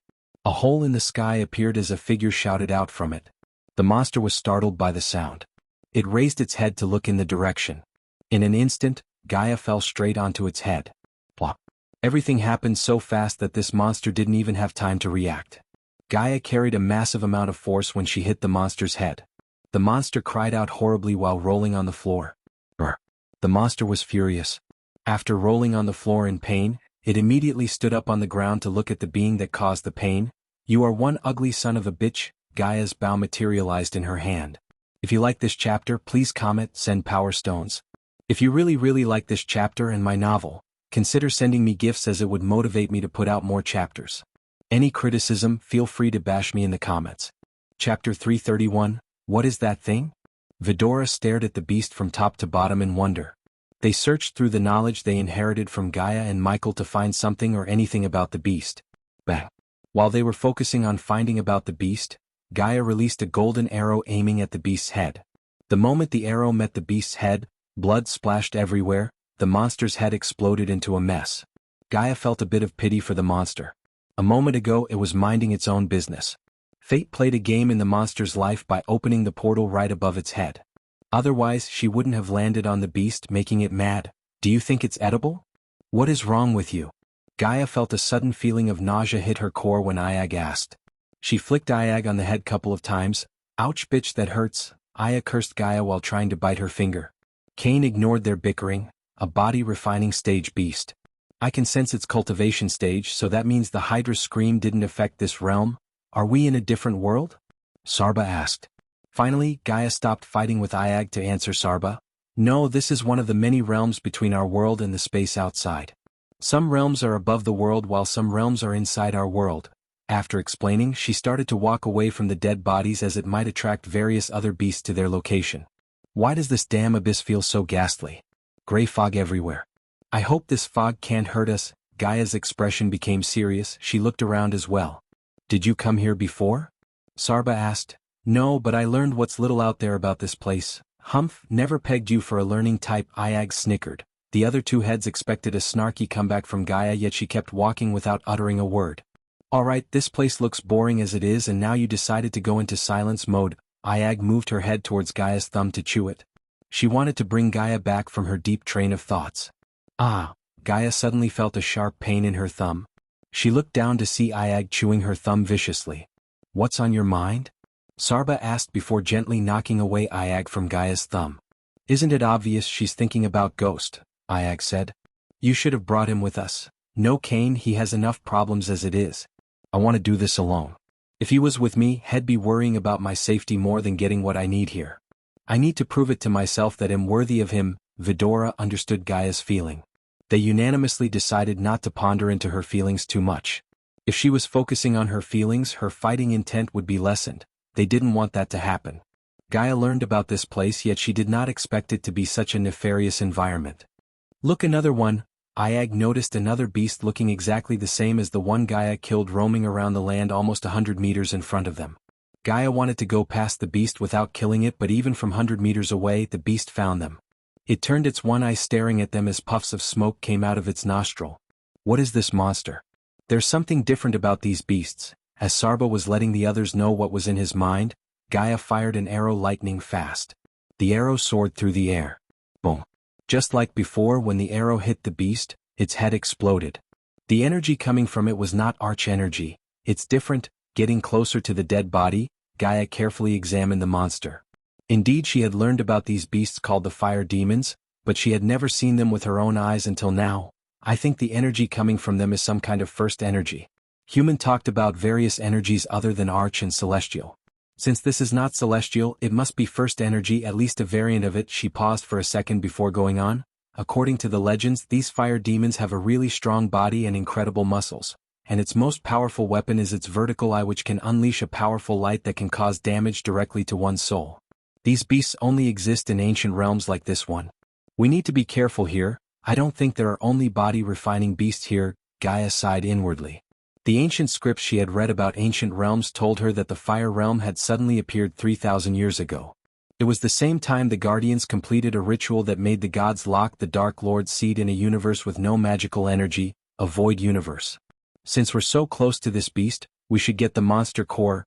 Gaia put her hand inside the bloody mess on the ground. She searched for a few moments before grabbing the monster core of the beast.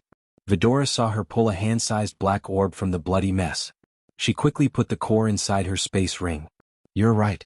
I, the master dog, have a copper head and iron bones. Even if the ancestor of this fire demon was here, it wouldn't be able to withstand a single head slam from this master dog. I can sense strong energy radiation from this thing. I wonder if you can absorb this energy? Asked Cain as Gaia shook her head. I can't, but I bet my freaky human can. Speaking about Michael put a smile on her face. Not all beasts contain monster cores, but if a monster core contained arch energy, any individual being from any race could absorb the energy. Nevertheless, monster cores that contained anything other than arch energy or celestial energy couldn't be absorbed by a being as they contained too much impure energy. Absorbing it by force would seriously impact the person's cultivation, and it could even make them enter a state of coma. Usually, monster cores above the body strengthening stage were extremely rare because any beast that reached core formation would choose to live in places hidden from the hunters. Most of the time, these beasts would form a pack to keep themselves safe from hunters and get rare herbs that let them cultivate faster. After putting the monster core in her space ring, she shot out a ball of flames and burned the body to ashes.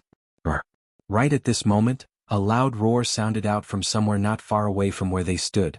It sounded deep and a little hoarse, which made it extremely terrifying. They immediately turned around to look in the direction.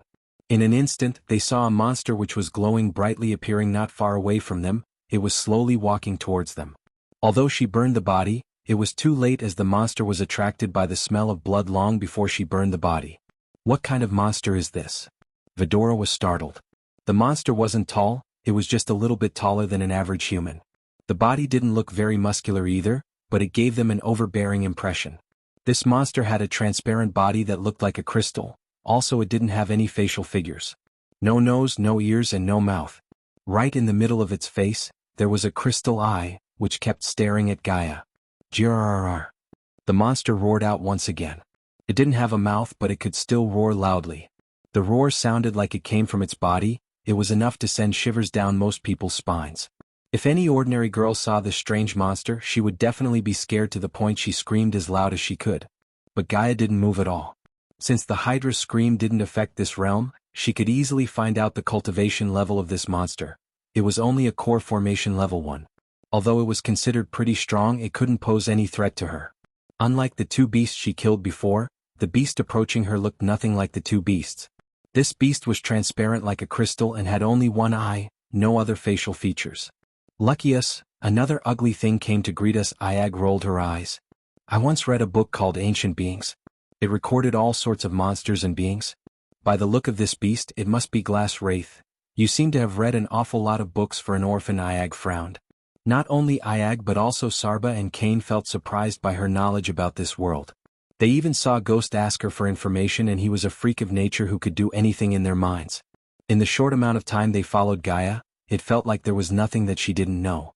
If I told you I am a princess, would you believe me? Gaia looked at Vidora with a small smile on her face. You? A princess? Ha! Iag burst into laughter after hearing Gaia.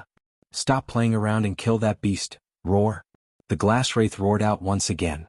Somewhat Kane had a feeling that the beast wasn't surprised to see the human in front of it. To Kane it seemed like Gaia didn't tell them the whole story about this place. The Glass Wraith carried an extreme killing intention as it quickly sprinted towards her. Since this ugly fucker is tired of living, we should send him to hell. Iag was laughing out loudly in excitement as Gaia knocked a fire arrow on her bowstring, preparing to shoot the moment the beast come into her target area. One more chapter about Gaia's adventure and we can finally start the tournament. If you like this chapter, please comment, send power stones. If you really like this chapter and my novel, consider sending me gifts as it would motivate me to put out more chapters. Any criticism, feel free to bash me in the comments. Chapter 332 Boom. The moment the Glass Wraith came close enough for her to kill it, she released the arrow from her bow. The fire arrow left a trail of blaze of fire in the air staring from Gaia's bow to the beast's location. The arrow hit its target creating an explosion. She infused the arrow with her cultivation power to obliterate the Glass Wraith.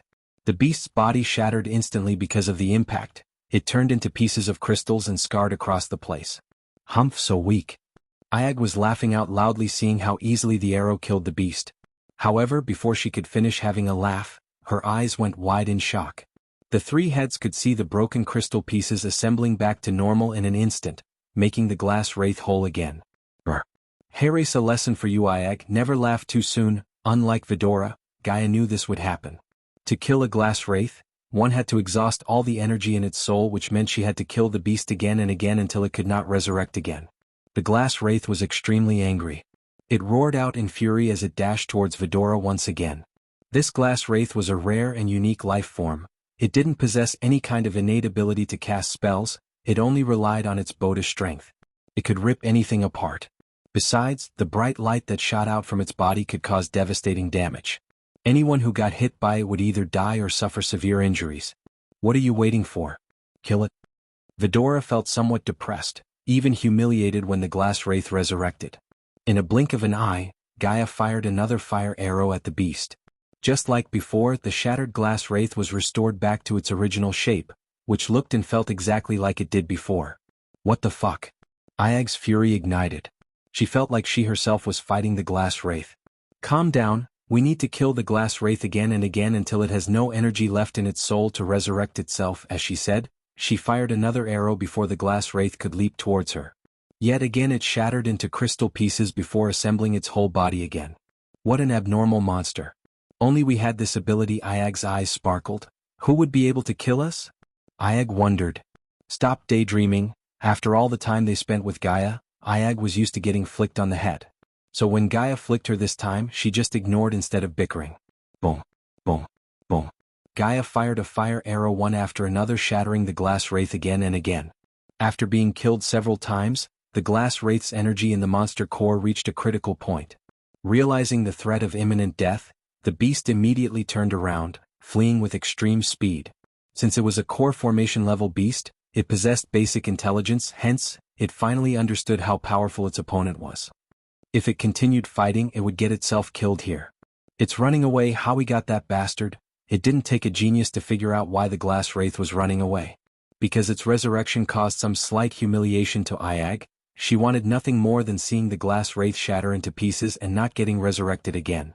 Gaia was not in a hurry to kill the glass wraith. She let it run for a few more seconds before firing the arrow. The blazing arrow soared through the air, aiming at the glass wraith's back. Just as before, the arrow made the body explode, but this time, the shattered pieces stayed as it is. Buzz. Followed by a buzzing sound, the broken crystal pieces which were shattered around the place formed into a fist-sized crystal ball that floated in the middle of the air. Is that the glass wraith's monster core? This is something good. Vidora noticed a curious look emerging on Gaia's face. Gaia had quick hands. In an instant, she grabbed the crystal ball with her hand, then she said, "Wow, this contains pure arch energy and even a sliver of celestial energy within. Didn't you say the monster cores of the beast here contain impure energies? What makes this one different?" Ayag asked. No one can absorb the monster cores found in the beast here without purifying them first, but this one is different. According to ancient beings, the glass wraith is born from nature after having absorbed pure arch energy. As I said before, not only does this core contain huge amounts of pure arch energy, it also contains a sliver of celestial energy, which means any cultivator can absorb it directly. So are you gonna absorb the energies? Gaia shook her head. It'd do little to no good to me. Because the core is from a core formation level 2 beast, I'm way stronger than the beast. No use in absorbing anything that's not stronger than you. However, if we can bring it out from here, we can sell it for a fortune, she grinned, tossing the crystal a couple of times in the air and catching the core. Cores like this can be only found in places like this. Out there, it's extremely hard to get a core from a beast above body strengthening stage. So that's why there are so many people who are risking their lives in places such nether realms. Sarba had a look of realization on his face as Kane opened his mouth. Plus, they also get battle experience. Alright, I'm sure there are a lot of glass wraiths here. Oh boy, we're gonna be rich. A bright smile appeared on Ayag's face. Although Gaia knew she could make a small fortune auctioning the cores, getting the crystal cores was no easy task.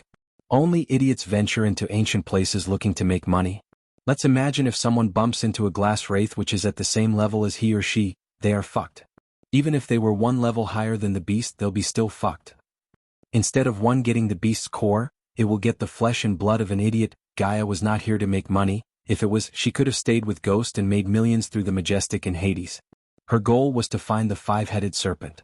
Absorbing its soul would start her metamorphosis. According to Nagaland's history, only Gaia's mother managed to slay one and absorb its soul. It was the reason for her mother's terrifying power, but the power came at a cost. During the fight, Gaia's mother was wounded by the five-headed serpent. Its poison slowly spread through her body, reducing her life little by little. If only her mother knew Ghost before, he could have saved her. Look at the bright side. We are not idiots who are looking to make money, but since we are here, it doesn't hurt to make a fortune, Ayag said with a grin on her face. Alright, let's resume our journey. I suppose this place is only the outer perimeter, so let's move out from this abyss and start going towards the depths of the realm. It's better if we could bump into some edible thing. I'm starving. Me too, Sarba agreed with Ayag as Gaia continued to walk towards the realm's center. She leaped forwards, starting to fly in a straight line away from the abyss. In front of them, there was a grayish desolated area with rocks scarred all over the place. There were also some thick woods and some strange plants growing within. After flying for almost 15 minutes, Iag's eyes lit up. Hey, are you sensing what I'm sensing? Yes. I can also sense the same energy I sensed in the glass wraith, Sarba said. This is nothing to be excited about. Foul monsters are everywhere and we need to be extra careful. Cain tried to remind them that the fire demon and the glass wraith were just some appetizers. The real dangers of the realm might be ahead of them. Shut up, Cain, you're worse than this one. Iag hit Sarba with her head. No matter what kind of beasts come, they will flee getting their asses kicked. Hey Gaia, just be ready with your bow. Iag became narcissistic again. Just as Iag finished showing her narcissistic grin, a huge object suddenly got in their way. It was a monstrous three-headed raven. The raven was almost 5 meters tall while fully covered with black feathers. Coupled with its 3 heads and humongous size, it could easily scare someone with its looks alone. You just had to open your mouth, Cain sighed. Swoosh, Gaia saw a black fog kept rising from the black raven's body. It was neither dark nor ominous as the smoke that would envelop Ghost when he's in his full Dark Lord persona. Before Gaia could back away from the raven's path, it locked on his gaze at them. The pair of evil eyes stared at Gaia and Vidora. It had decided them to be its prey. Damn it, what kind of monster is this one?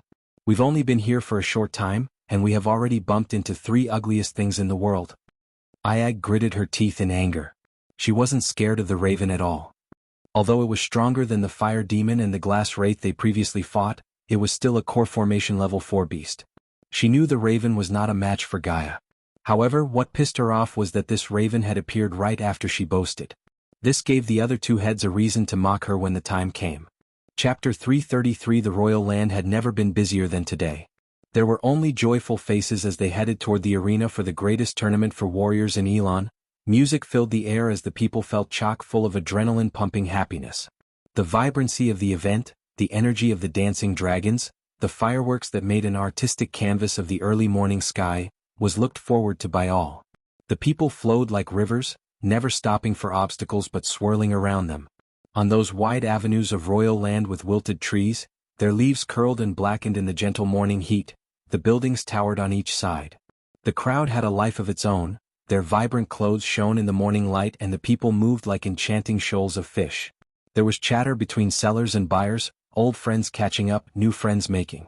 It's busy for sure, but the hustle and bustle brought life to this city one wouldn't want to be without. Among the crowd of people, half of them had their faces painted in various colors. They showed support for their star by this gesture. Even the little kids comfortably sitting on their father's shoulders had their faces painted. Life might be hard for some, but today, there wasn't a face that did not show a wide grin. Excitement, adrenaline, fans, and a perfectly manicured turf were all things that came to Ethan's mind when he entered the arena through the VIP entrance. The Ataxia was one of the most impressive arenas he has ever been to. If anyone visited this arena for the first time, they would be overwhelmed by the size and beauty of its massive structure. The majestic arena stood almost 600 feet high and could seat 130,000 roaring fans. The first thing Ethan noticed when entering the stadium was the ocean of crowd. He thought it would be more suitable to call them fans as there were so many of them, wearing the various colors of clothes, painted faces, and carrying boards that had their heartfelt message written on them. For people like Ethan, it was just a board, but for the diehard fans, they were like bridges that connected them with their stars. They waved the boards up in the air, hoping their stars would take notice. The entire arena filled with people was so beautiful, it was like a painting painted by the happiest painter in the world. There was excitement and anticipation in the air as the thousands of fans started singing and chanting for the sects and the stars they support. The noise kept getting louder and louder as other fans arrived and joined in. There were thousands of fans cramming their way into every available seat. The seats for anyone except VIPs were made of cold hardwood and painted white and yellow, the 2 colors that represented the royal land. Although the wooden seats were not really comfortable to sit on as they were built so close together, so one had to squeeze into them, the excitement in their hearts overshadowed the discomfort felt by their bodies. The arena had loads of smells. Ethan could smell the gentle morning breeze. The aromas from different foods were so strong he could actually taste them in his mouth.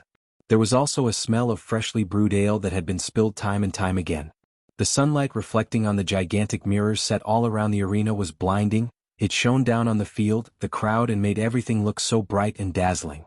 In addition to the mirror, there were lights set on massive metallic structures, which held them high above the arena. They could be seen from miles as they lit up the night sky. Below the set of lights on the west side of the arena was a scoreboard. It was magnificently lit up. At the moment, the scoreboard was empty, void of names. After looking at the accommodation for the normal people, he was glad he was able to buy VIP tickets. The VIP accommodations were located on the east side of the arena, closer to the battle area, built on an elevated stage to give them a clear view of the fights. Moreover, their seats were not wooden chairs, they were recliner cushions.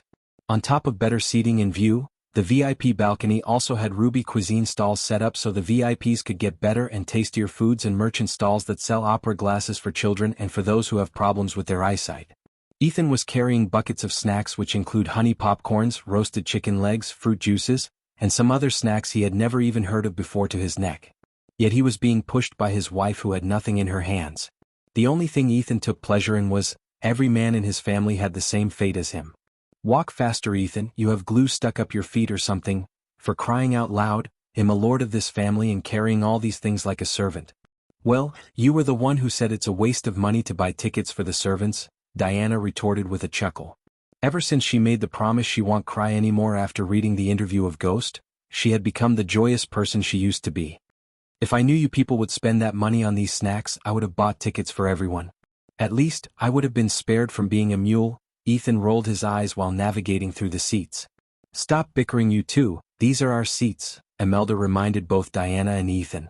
She first let the kids take their seats while supervising the men to their seats. In the Winston family, after Ethan's parents and Diana, Imelda held the highest authority. All the family members looked up to her leadership when Ethan was stuck. She was a natural-born leader. Among the three Hunt sisters, Diana was the rebel, Natalia was the silent child, and Imelda was the opposite of both of them. She was a disciplined, outspoken child. More than anything in the world, she loved her sisters. That was the reason that even after running away from our continent, she refused to get married, as she had seen marriages tear apart a family. She never wanted to be put in a situation where she had to choose between her family and her sisters. To this day, Imelda never regretted her decision not to get married. Everyone in the Winston family loved and adored Imelda. The children loved just as much as they loved their mothers, or even more. Miriam, don't fight with your brother. Bernie, you take that seat over there. Uncle Fedor, don't you dare stick that gum under that chair. She was the last person to take her seat after scolding, diffusing fights, and disciplining everyone. The entire Winston family was here except for Rowena, Natalia, and her husband, who refused to see their son getting beaten. What would we do without you? Diana squeezed Imelda's hand when she took her seat beside Diana. You guys will be like headless chickens without me, Imelda chuckled while playfully pinching Diana's cheeks. Suddenly Imelda's smile became a frown.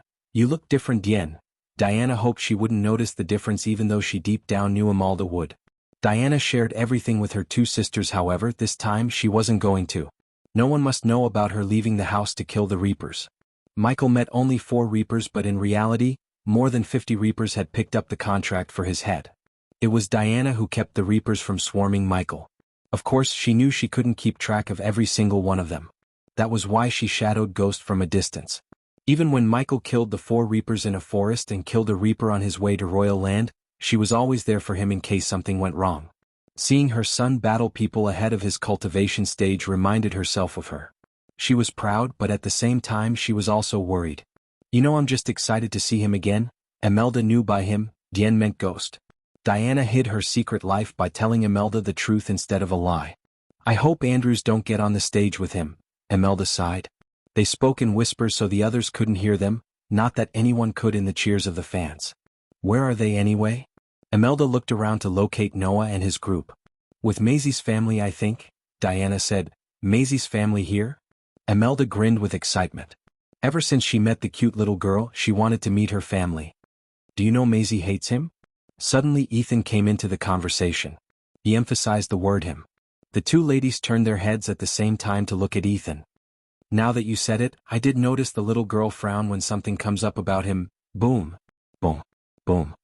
Just as Ethan was about to tell them what happened inside the Nether Realm, 3 loud bell sounds reverberated the arena. Immediately the crowd went silent. Welcome to the championship tournaments, a cheerful male voice sounded after the bell sounds. With this, the tournament has finally started. If you like this chapter, please comment, send power stones. If you really like this chapter and my novel, consider sending me gifts, as it would motivate me to put out more chapters. Any criticism, feel free to bash me in the comments. Chapter 334. Soon after the voice sounded, From inside the perfectly manicured grass field, a navy blue tubular-shaped structure made of energy emerged. 3 people were sitting inside the structure. From the onlooker's point of view, it looked like a giant pill with 3 people sitting inside before a large table. On the left sat a red-haired man in his early 40s, he was neither too thin nor bulky. His cheerful smile showed his playful character. On the right side was another man who seemed to be in his early 60s. On the contrary to the red-haired man, this white-haired man had a solemn look on his slightly wrinkled face. Stuck between the two was a young girl in her mid-teens. She had dull orange eyes and her elbow-length, curly pink hair was neatly braided. The commentator pill was etched with runes that amplified their voice throughout the arena. First of all, the championship tournament committee likes to convey our deepest apologies for the postponement. The red-haired man spoke in an apologetic tone. It's not as if we went on a trip, they all know about the void day. The committee needed to come up with some way to determine the competitor's cultivation level, the white-haired man said without hiding his over-the-head arrogance. Gentlemen, I think we first need to introduce ourselves, don't you think? The girl let out a playful giggle before talking. Ladies and gentle, we are your commentators for both tournaments. Ishihara Minako.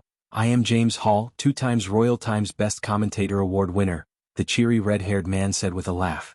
Everyone could sense the pride behind his laugh. I am Darius Russell, former Swordmaster of Aragoth. The audience began to gasp when they heard the man.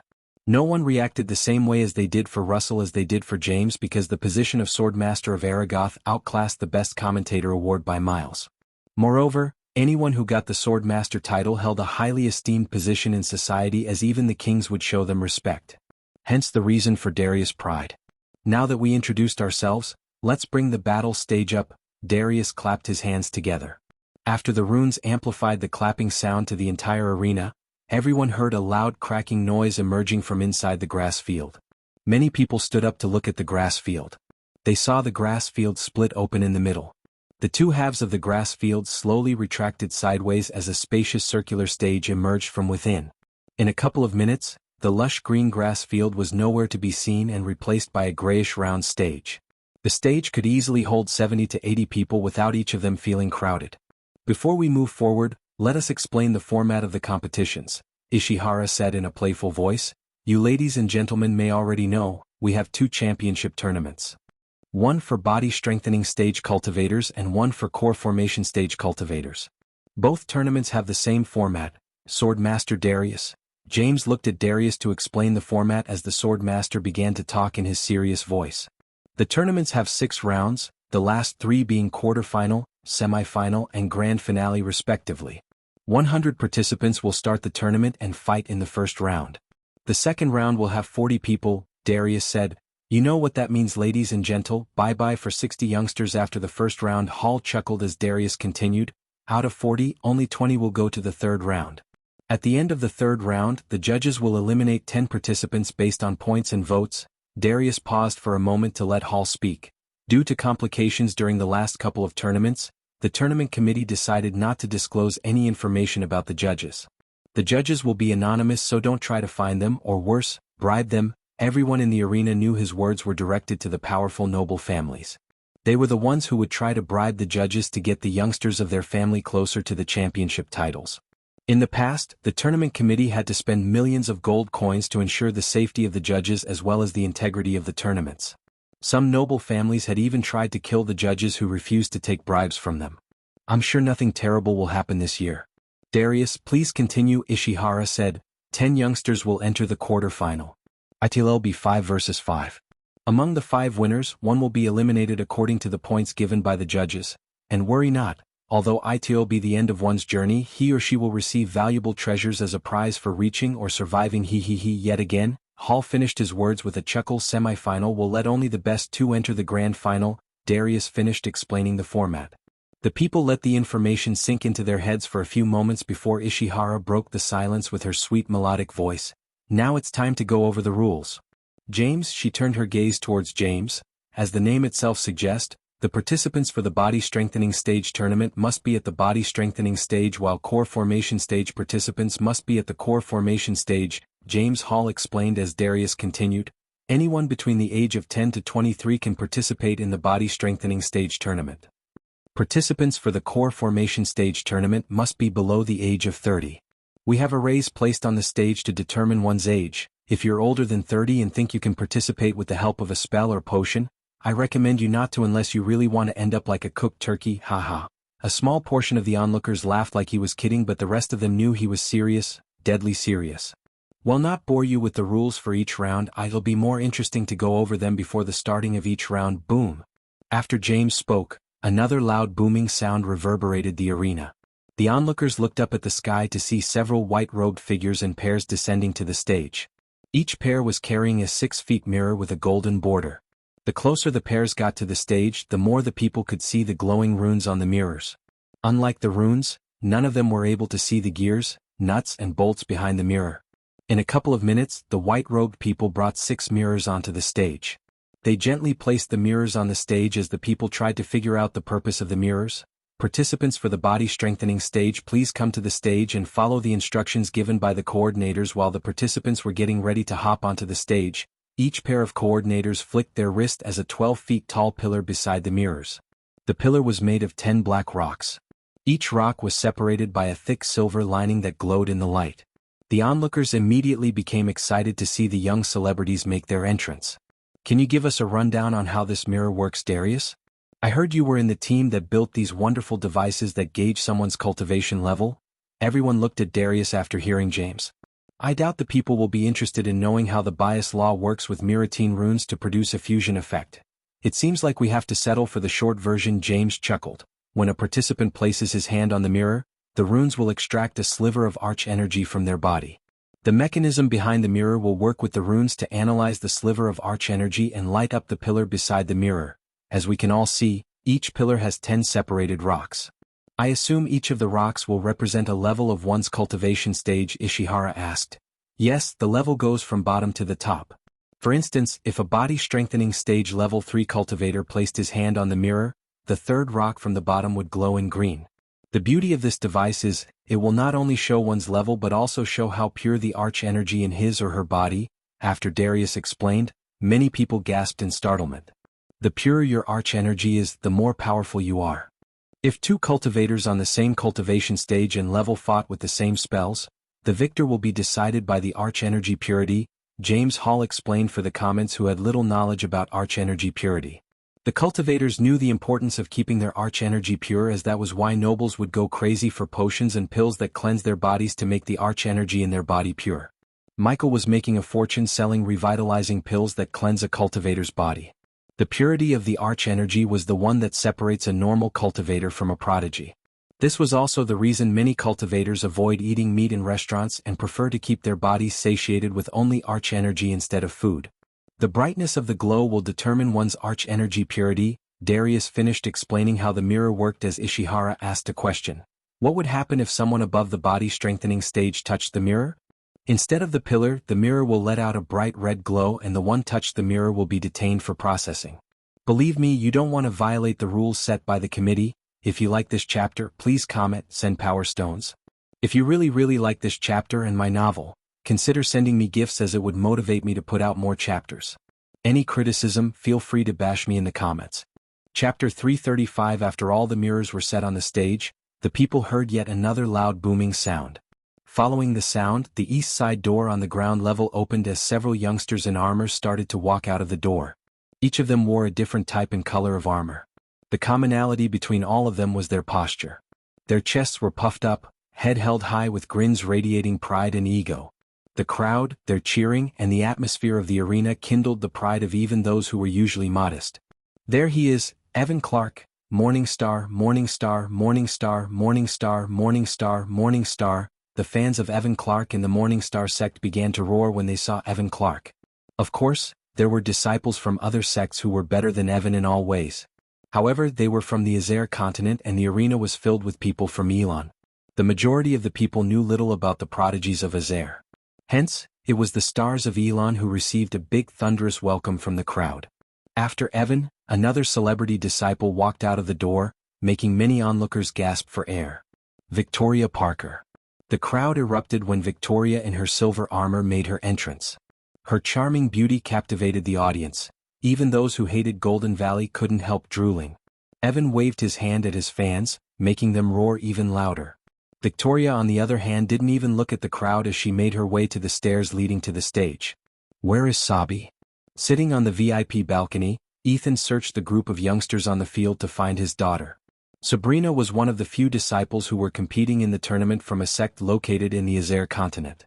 Unlike the Elan continent, most of the Azer was plunged into chaos due to the ongoing war.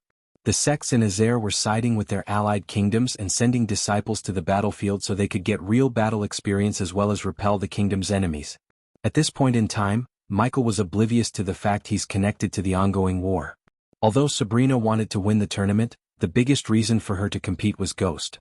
After Ghost saved her and her family, she had become somewhat of an admirer of Ghost. She wanted to learn more about the man who saved her and her mother in a single day.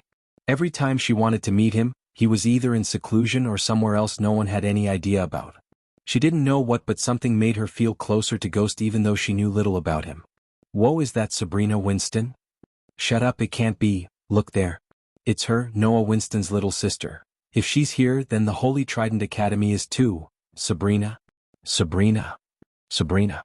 Sabrina. Sabrina. The people of Kethen, especially those from Penn Town, roared as their cheers for Sabrina shook the arena. The sheer support for Sabrina startled even the Winston family. Our little girl has grown, a tear of joy and pride rolled out of Imelda's eyes. They all felt proud of Sabrina. It seems like we have a great competition ahead, Darius, James Hall said. I think so too. I want to see what these youngsters can do with swords. Since Darius was a sword master, he was more interested in seeing the youngsters' sword mastery. So many young talents. I wish I was there with them, Ishihara said. All right, participants, please go to the stage in an orderly manner and follow the instructions given by the coordinators, James said as the youngsters stopped waving at their fans to reach the stage. Many rushed to the stage excitedly. Some even landed on the stage directly with a leap instead of climbing the stairs. Victoria Parker seems to be the first person to touch the mirror. Let's see what happens, as Ishihara commented. Victoria gracefully walked towards the mirror. Everyone else stood there watching her.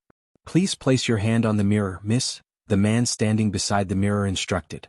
Victoria wasn't worried about the device like many others. The onlookers came to the edge of their seats to see the device working. A few seconds after Victoria placed her right palm on the mirror slightly trembled. Under their gazes, the bottom rock of the pillar glowed in green for a second before the second one started to glow. One by one the rocks let out a bright green glow until the glow reached the eighth rock from the bottom. Body strengthening stage level 8, the coordinator beside the mirror said. Whoa, she's so young, a real prodigy. She was a body refining stage cultivator just a year ago. Look how brighter the rocks are glowing. Her arch energy purity must be next level shit. The Golden Valley must be proud to have such a talented youngster among them. What do you think, Darius? James Hall asked. His voice didn't hide his surprise. Her arch energy seems to be purer than many cultivators we tested. But purity isn't everything when it comes to real battle, and this tournament will be a test for her, Darius expressed his opinion as Evan walked towards another mirror. Please place your hand on the mirror, master, the coordinator said calmly, showing no emotion on his face or voice. Just as before, a few seconds after Evan placed his hand on the mirror slightly trembled. Soon afterward, the pillars lit up to the eighth rock just like Victoria's. The brightness was also just the same as Victoria's. It indicated that the two of them were at the same level. Yet another body strengthening stage level 8, Evan Clark of Morningstar. It seems we have two cultivators with no advantages over another, Ishihara said. It will boil down to the arsenal of spells they have, and I doubt Golden Valley or Morningstay would bring them here with some run-of-the-mill spells. Evan and Victoria proudly stood aside watching the rest of them getting tested by the mirrors. One by one the youngsters placed their hands on the mirror. Except for a few, many hadn't reached body strengthening stage level 8. The majority of them were between level 4 to level 6. Those who crossed level 8 didn't get the same reaction from the audience as Evan and Victoria did because of their purity. None of them were able to make the rocks glow as bright as Victoria and Evan. After seeing almost 50 youngsters trying to beat Evan and Victoria, all the eyes fell on Sabrina. Finally, Ethan leaned forward to see his daughter climb the stairs to the stage. The entire arena became silent. They all watched Sabrina like hawks. Please place your hand on the mirror, miss. Sabrina placed her hand gently on the mirror after nodding at the coordinator. The moment her hand touched the mirror, it trembled more than it trembled when Victoria or Evan touched. In a blink of an eye, the pillar lit up like a Christmas tree all the way to the 7th stone. Although she did not reach the 8th stone as Victoria or even, The brightness the stones let out was 3 times more than them. Body strengthening stage level 7, the coordinator confirmed. That's the brightest glow I've seen today. James Hall raised his brows. She's the youngest to get into the Holy Trident Academy for a reason. Ishihara's words caused murmurs among the fans. The pillar is an indicator she has a bright future ahead of her. Even Darius, who couldn't be easily amazed, was startled.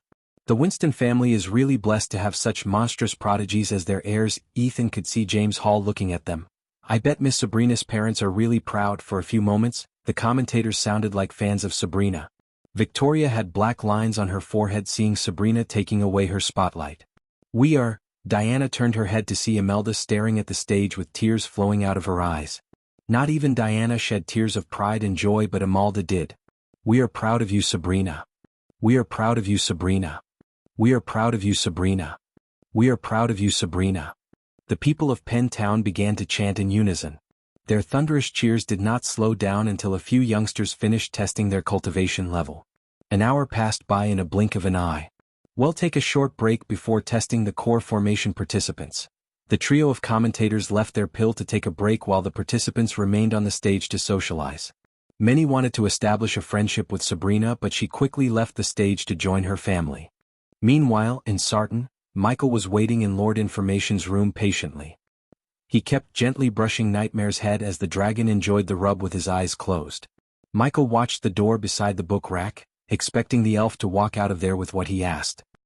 Here you go, Lord Ghost. As he was expecting, Lord Information came out of the door carrying a thick book. You happen to have a book containing information about the recent events. When Michael asked Lord Information for information regarding everything that's happening in this world, he thought the elf would sell him a bunch of parchments. He never expected a 6-inch thick book. You'd be surprised to know how many people want to know the current happenings. Lord Information slid the book towards Michael. As you asked, it has everything, including insider information, rumors, and juicy tidbits that you might find useful. With a nod, Michael flicked his wrist as a space ring appeared on the table. 100,000 gold coins. It's a pleasure doing business with you. Michael shook the elf's hand before turning to leave.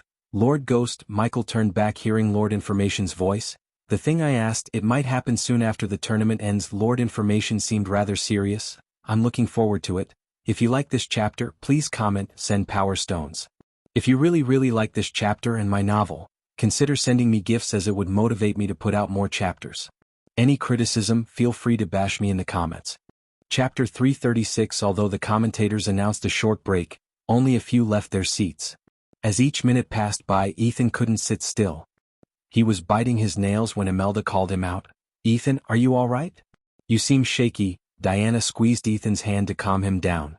Unlike her, this was his first time meeting his son. Do you see him anywhere? He asked, leaning closer to Diana's ear. No. What do you mean no? You said he will come. Ethan almost shook her by her shoulder in lack of patience. No one said otherwise. You just need to be a little more patient, Ethan. Diana calmed him down. He nodded but kept searching for the people of the Sunrise sect. It didn't even take him more than 2 minutes before he saw an entire pavilion of people wearing black clothes on the opposite side of where the VIP balcony was located.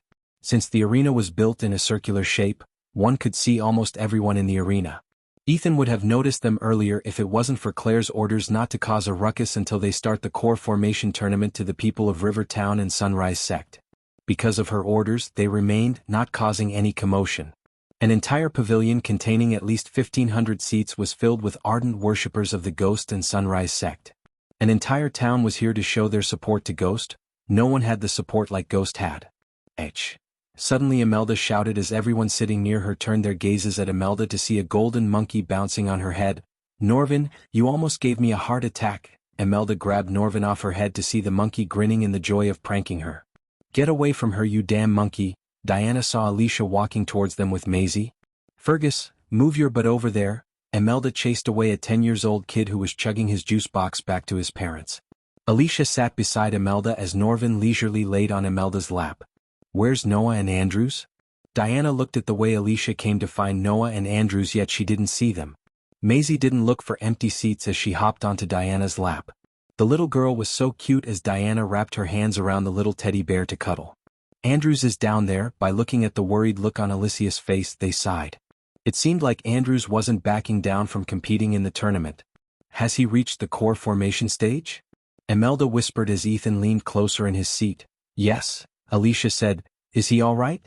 If the committee has found something amiss with his cultivation stage, we are toast. Ethan worried about Andrews.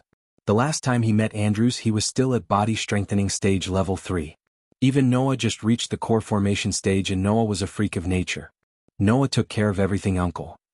Andrews is at the core formation stage now. He will suffer no side effects as you may think except for headache and feebleness for a couple of weeks. How did he do it? I'll explain everything later, Auntie, Alicia interjected Imelda's question. She didn't want to explain everything to them while people were watching them. What Noah and she did was cheat. Although Noah wasn't happy about this, he had to do it for the sake of his cousin. Is your brother with Andrews? Diana asked. The correct question would be, will he fight Andrews if push comes to shove? Everyone was thinking about it, but it was Norvin who spoke out loud. It's gonna be a good show as your brother doesn't like to lose and Andrews can't lose. Alicia had no answer to give. She knew about her brother's character. As far as she could guess, there was no chance he would lose to Andrews intentionally. However, Noah made sure Andrews had a high chance to win the tournament by striking a deal with a fusion stage cultivator, Layla Alden. Ding, ding, ding. As they were whispering, 3 loud bell sounds reverberated the arena. The muttering of the crowd was silenced down by the bells. Soon, those who went to answer nature's call came rushing to their seats. The break's over, ladies and gentlemen, Ishihara chuckled in her melodious voice. Now it's time for the core formation stage participants to wow us. Finally. Yes. Ho ho ho. Almost the entire arena erupted, letting out their thunderous cheers. Compared to the body strengthening stage tournament, the core formation tournament was the one everyone's more hyped out for. It was because there were many tournaments and competitions for body strengthening stage cultivators, but this was one of the very few tournaments there are for core formation stage cultivators. Celebrity disciples like Selena or Alex rarely appeared in public events. Not these two, but most of the core formation disciples tend to stay within their sect or in seclusion. The crowd constantly looked up towards the skies and the field down eagerly to see the celebrity disciples. As they were waiting eagerly, time slowly flowed by.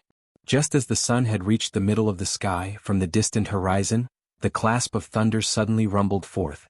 Just as the sound of wind rang out, everyone looked up in the direction the sound came. Cultivators like Ethan could feel that all arch energy surrounding the arena was now slowly gravitating towards that direction. In the sky, they saw a bright blue flash streaking through the skies like a shooting star, descending from the heavens. The streak of blue light tore through the sky like it was a piece of cloth. The streak of light was at least 20 times brighter and bigger than the bolts of golden lightning produced by the lightning dash spell. When that blue flash appeared on the edges of the horizon, everyone in the arena stared at it dumbstruck. Many people were amazed by the display. That's a flashy entrance. I wonder who that might be. The commentators were no different than the onlookers. They too looked at the sky with wide eyes. Under the numerous curious gazes, the blue flash broke through the skies at a ferocious speed. As the flash approached, the crowd was shocked to discover that the blue flash was actually a giant sword made purely out of arch energy. The sword flew at the speed of a jet, leaving a trail of blue light. The closer the sword got to the arena, the louder the people heard the whistling sound the sword produced. While the giant sword was slowing down, the crowd's gazes immediately fell on the figure standing atop the sword. Clothed in silver armor matching his hair with his hands behind his back. His shiny silver long hair drifted in the wind. He appeared to be extremely calm and relaxed. A look that subdued many of the competitors. The set of armor he was wearing attracted the gazes like a magnet. The armor was forged using a glimmering silver metal. The smith who forged the armor used gold to adorn the borders. The shoulder plates were pointy, quite narrow and large. They were decorated with a star-shaped, thick metal ornament piece. The upper arms were protected by rounded, half-covering rear braces which sat loosely under the shoulder plates. The lower arms were covered by vambraces which have several masterfully crafted metal sheets, shaped like dragon scales on the outer sides. The breastplate was made from many layers of smaller metal pieces, mimicking the scales of a dragon. The armor covered him from neck to feet, protecting every inch of his body. Atop the sword, the youngster slightly tilted his head down as his calm gaze swept over the arena below. He then withdrew his gaze because there was nothing worthy of his attention in that place. Big brother Alex Fisher has arrived. Suddenly the fans of Morningstar cried out in joy, excitement and pride filled their eyes. If I'm right, conjuring a sword that size would require an extreme level of mastery in controlling arch energy, the level of mastery even the soul refining stage cultivators lack. Darius said to James Hall. Alicia's eyes stared unblinkingly at Alex Fisher, who stood atop the sword while looking down at the arena. From the latter's gaze she could see how little Alex thought of people below, or perhaps, it might be a type of disregard. As annoyed as she was, she knew with his strength, he did seem to possess the right to look down on people. Based on Alex's composure alone, many could not help but admit that he was indeed a rarely seen prodigy. What do you think of Alex's cultivation level, guys? Ishihara asked while Alex was floating in the sky. Definitely higher than level 5, James Hall answered. My guess would be level 8, Darius shocked the crowd with his answer. Reaching core formation level 8 at the age of 28 was a humongous feat among humans. You always like to make a flashy appearance, don't you, Alex? While the crowd was in awe of Alex, a burst of hearty thunder-like voice suddenly rumbled from the horizon. The crowd watched as a golden ray streaked across the skies, radiating a powerful aura. The golden light broke through the skies, causing the arch-energy to surge, as it finally came to float in the horizon, transforming into a huge golden spear that was 12 meters long. Atop the spear stood a figure in gold armor with blonde long hair that draped over his shoulders. A domineering aura soared into the skies as if it was a unique wild spear that towered over the land. The youngster wore extravagant golden armor. The shoulders were fairly oval, quite short and small in size, decorated with a metal dragon wing on each side, curved to the sides. The upper arms were protected by squared, half-covering rear braces which sit quite well under the shoulder plates. The lower arms were covered by vambraces which have a row of hook-like barbs attached to each outer side. The chest plate was made from one large piece of metal but crafted to mimic the appearance of muscles. The golden armor looked sturdier than the armor Alex was wearing. The crowd stared at the figure in gold standing atop the golden spear, as envious looks were revealed on many of their faces, but none of them seemed to recognize the person as they did with Alex. Who is that? He seems just as powerful as Alex Fisher. I don't know, I have never seen him before. Let's wait for the commentators, I'm sure they will know who he is. The crowd was thrown into confusion as the sound of people murmuring among themselves grew louder and louder. Aren't you gonna wave at your brother Alicia? Norvin asked, looking at the youngster in the golden armor. If you like this chapter, please comment, send power stones. If you really like this chapter and my novel, consider sending me gifts as it would motivate me to put out more chapters. Any criticism, feel free to bash me in the comments. Chapter 337, That's Your Brother Peter? Ethan raised his brows, he was surprised. After engaging Alicia to Noah, the Winston family had met everyone in the Stone family except Alicia's mysterious elder brother. None of the Winstons met Peter except Noah until now. Standing 6'1" tall, Peter had smooth fair skin. If Alex was calm, Peter radiated an aura of confidence around him. A particularly notable feature was his perfect jawline. Coupled with his hazel eyes, sharp eyebrows and clean-shaven look, he looked stunning. His medium-length golden hair danced in the wind, raising many young girls' heartbeats. I never thought you would come here, Peter. Unlike the people in the arena, Alex knew who he was. In fact, Peter was one of the few youngsters Alex respected and looked forward to battle. What can I say, boredom always gets the better of me, Peter shrugged. Pretty good spear you have, is that an epic weapon? Upon hearing these words, many of them gasped in shock. They already knew that weapons, armors and spells were divided into 5 categories: common, uncommon, rare, epic and legendary. Alex's armor belonged to the rare class while Peter's spear belonged to the epic class. Even the 3 big sects had only a few epic class weapons. Alex heard rumors, but seeing a rogue cultivator like Peter having an epic class weapon surprised him. Your brother has an epic weapon, Ethan bitterly laughed in his heart. He couldn't help thinking about Ghost. He doubted his son had ever gotten a chance to touch an epic weapon. Although he supported Andrews, deep down Ethan wanted his son to win the tournament. What they did to Ghost was unforgivable, yet Ethan would do anything to win back Ghost's love. Since Noah was born, Ethan provided Noah the best while his other son grew up enduring hardships a child like him shouldn't have. Before Diana dropped the news about his other son on him, Ethan used to sleep. Nowadays the nightmares kept him awake. Therefore he was cultivating with full focus to get stronger. He lost his son once because of Sky Hall, but he would never let that happen again. We both know the class of the weapon doesn't matter, Peter calmly said. It's the wielder of the weapon who does. Just as Peter's words faded, yet another soft chuckle slowly sounded out from the horizon. Soon after, a flash of bright green light swept over from the horizon. In a blink of an eye, a trail of green light streaked across the sky. When the green light filled the skies, the crowd swiftly cast their gazes over, only to find a majestic eagle which was dozens of meters large. It flapped its wings as it floated in the skies. An extremely formidable aura swept forth from within the eagle. A youngster wearing leather armor unlike Alex and Peter lightly smiled as he stood atop the eagle. His face was bewitchingly handsome, such that in terms of looks, even Peter was inferior. He held a deep blue fan in his hand, as he slowly fanned himself while giving off a graceful aura of nobility. Who is he?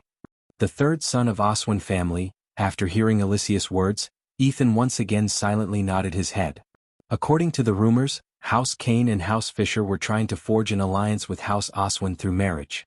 Ethan's sources were saying House Fisher is closer to sealing the deal by marrying one of the heirs of Oswin to Alex. If the alliance went through, House Fisher would become the strongest family in royal land. Coupled with Selena's family, House Fisher was on the path of domination. That's a yellow-beaked king eagle. James Hall was stunned to see such a majestic creature. Not only him but most of the people were also. Yellow-beaked eagles were almost as rare as dragons. Andrew's chance of winning getting less and less. Alicia rolled her eyes. After seeing what Layla could do, she really doubted anyone had the chance to defeat Andrews, not her brother, not anyone. Every single spell in Andrew's arsenal was enhanced by Lele Angel's Vina, which meant Andrews had the attack power of a fusion stage cultivator. Alicia could feel Layla is somewhere in the arena. She didn't know where, but she could feel her presence. Paul, to think that a busy guy like you would also join in the fun here. Hey, you've even bought your Oswin's pride, the yellow-beaked king eagle? Alex as he shot a glance at Paul. I can spare a day or two.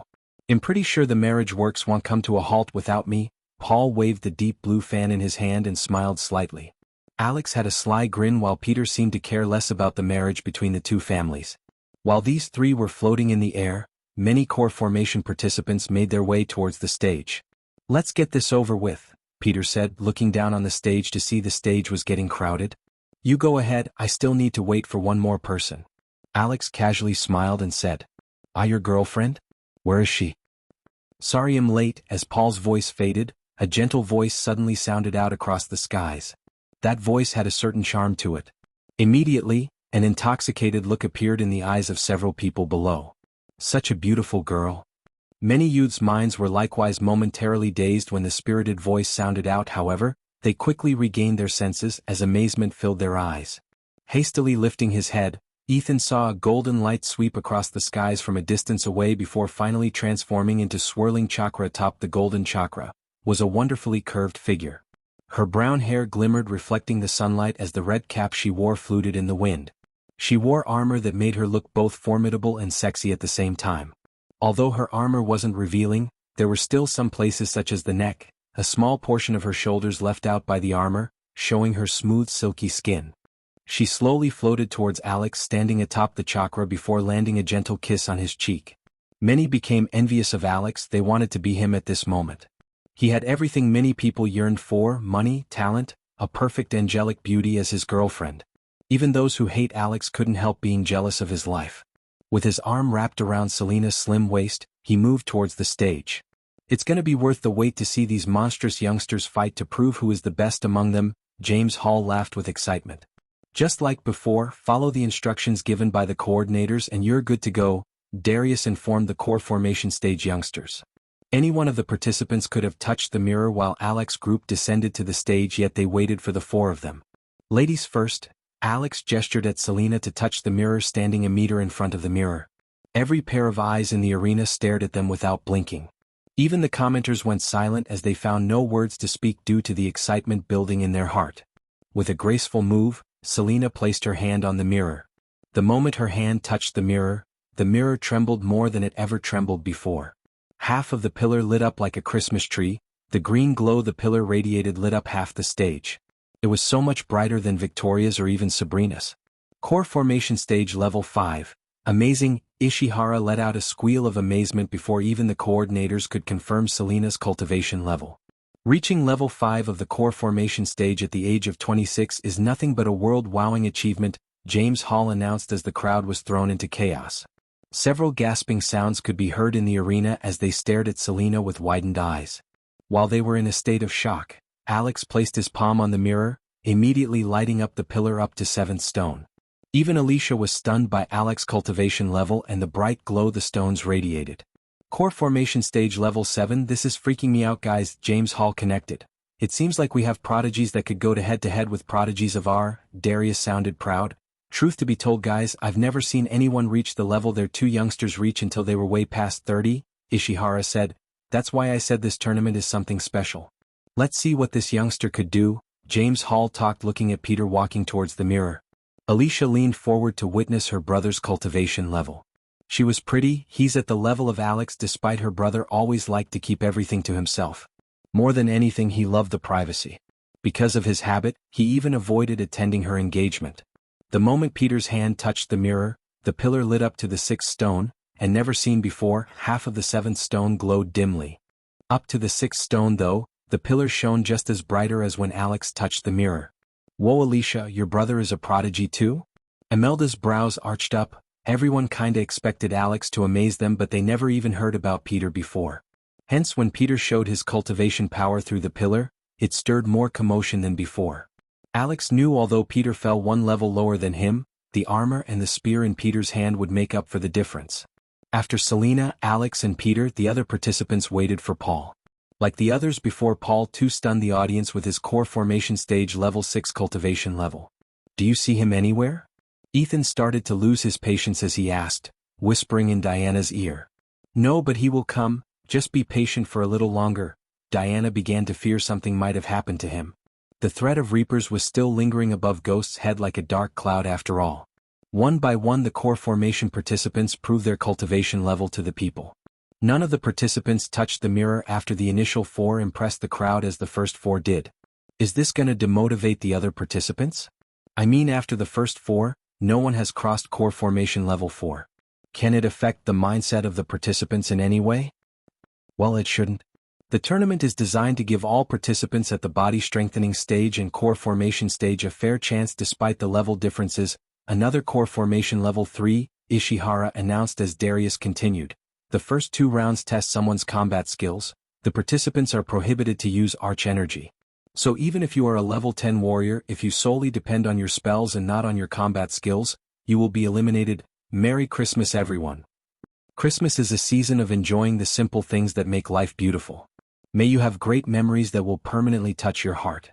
I wish you so much joy during this season and all through to the new year. Michael will make his appearance in These chapters are longer than what I usually write because I didn't want you to spend your time and coins reading chapters with no MC. But it will be worth the wait, trust me. If you like this chapter, please comment, send Power Stones. If you really like this chapter and my novel, consider sending me gifts as it would motivate me to put out more chapters. Any criticism, feel free to bash me in the comments. Chapter 338. An hour and a half passed by in a blink of an eye. Even though nothing interesting happened, the audience was on the edge of their seats looking at the participants touch the mirrors one by one. Some of them bet whether or not someone would cross Alex's cultivation level. Among one of those who touched the mirror was Andrews. He didn't draw much attention to himself as he was only at the Core Formation Level 2. Many tried to establish a friendship with Andrews because of his family status, yet Andrews politely ignored them with a smile before joining Sabrina, who was standing on the grass field with the rest of the body strengthening participants. They were watching what's happening on the stage via the large mirror attached to high poles around the arena.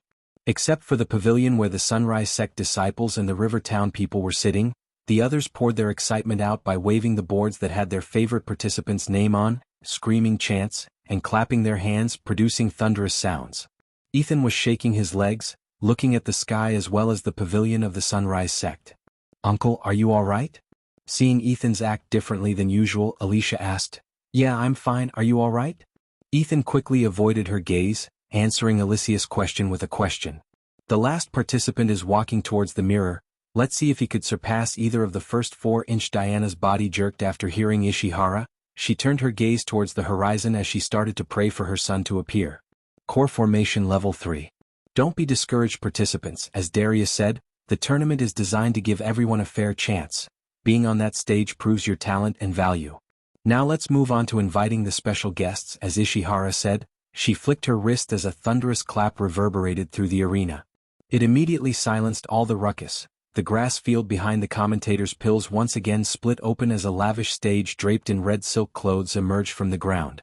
The stage had several ornate cushioned seats that would make the seats of VIPs pale in comparison. Soon after the stage emerged from the ground, several figures along with 2 golden chariots appeared on the horizon. The Pegasi attached to the chariots flapped their wings majestically.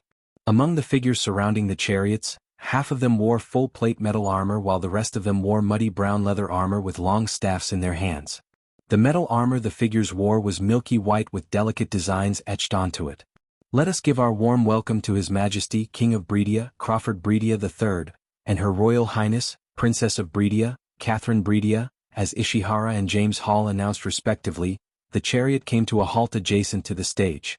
The people stared at the 2 figures gracefully stepping on the stage from the chariot.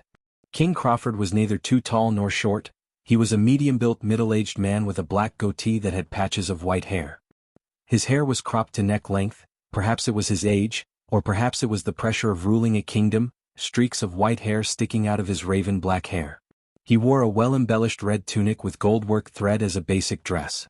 On top of it was a surcoat that depicted the emblem of the Breedia family. His dress was made with the finest silk, fur, and other expensive materials such as animal furs. In his hand, he held a scepter that was decorated with precious shiny gems and diamonds. It was decorated just as the king's crown was. The sword hanging on his waist gave off a warrior feeling about the king. The princess also wore a red skirt made of finest silk and fur. From neck to toe, the dress was ornate with pearls, specks of gold and tiny gems. Her golden hair was draped with a diamond chair. She wasn't as beautiful as Selena, Alicia, or Sabrina by any means, but she had a grace that the above 3 did not have. Of course, coupled with her grace, she would make any man yearn for her attention, even for a single glance from her. Hail King Breedia! Hail Princess! Long live the king! Long live the princess! Since life in Breedia wasn't dreadful, the people, especially the commoners, didn't mind showing their support for the king and princess by cheering for them. Both the princess and the king gracefully waved their hands at the crows as the cheers became louder than before. The thunderous response put a slight smile on the king's face. Following the king's chariot, the other one also came to a halt adjacent to the stage. One after another, 3 figures stepped onto the stage from the chariot. One of them was a blue-haired youngster in his teens. He had a feminine feel to him due to his gait and the makeup he wore. His robes glimmered while the designs of flames made him look like he's on fire.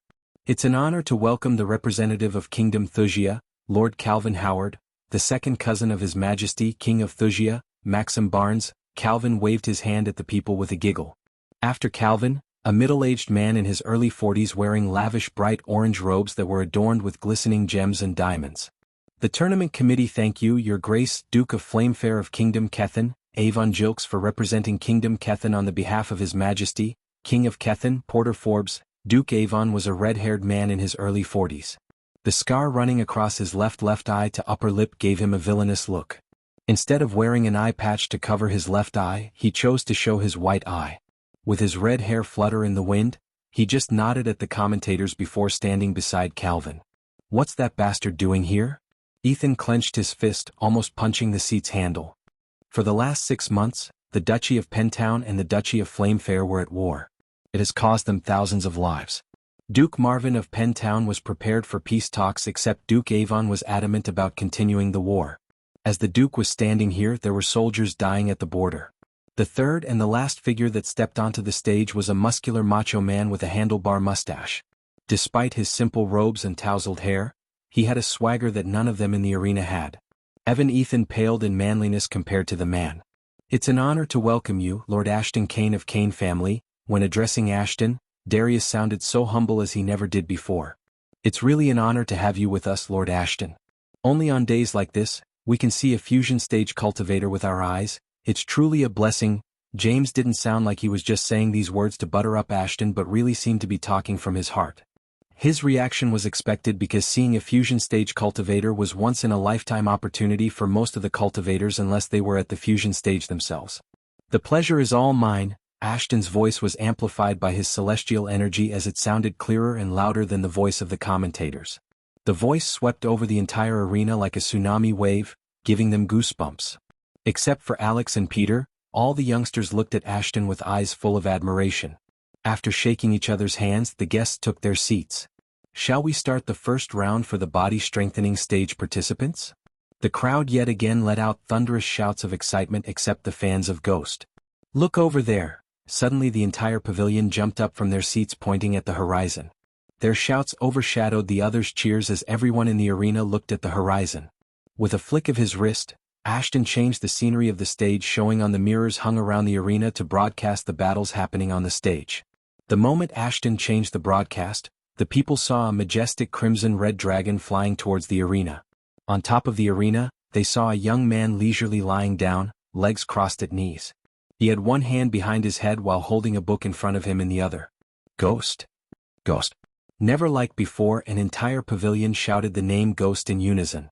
It was the loudest cheer no one until now received, not Alex, not Selena, and not even the king of Bredia himself.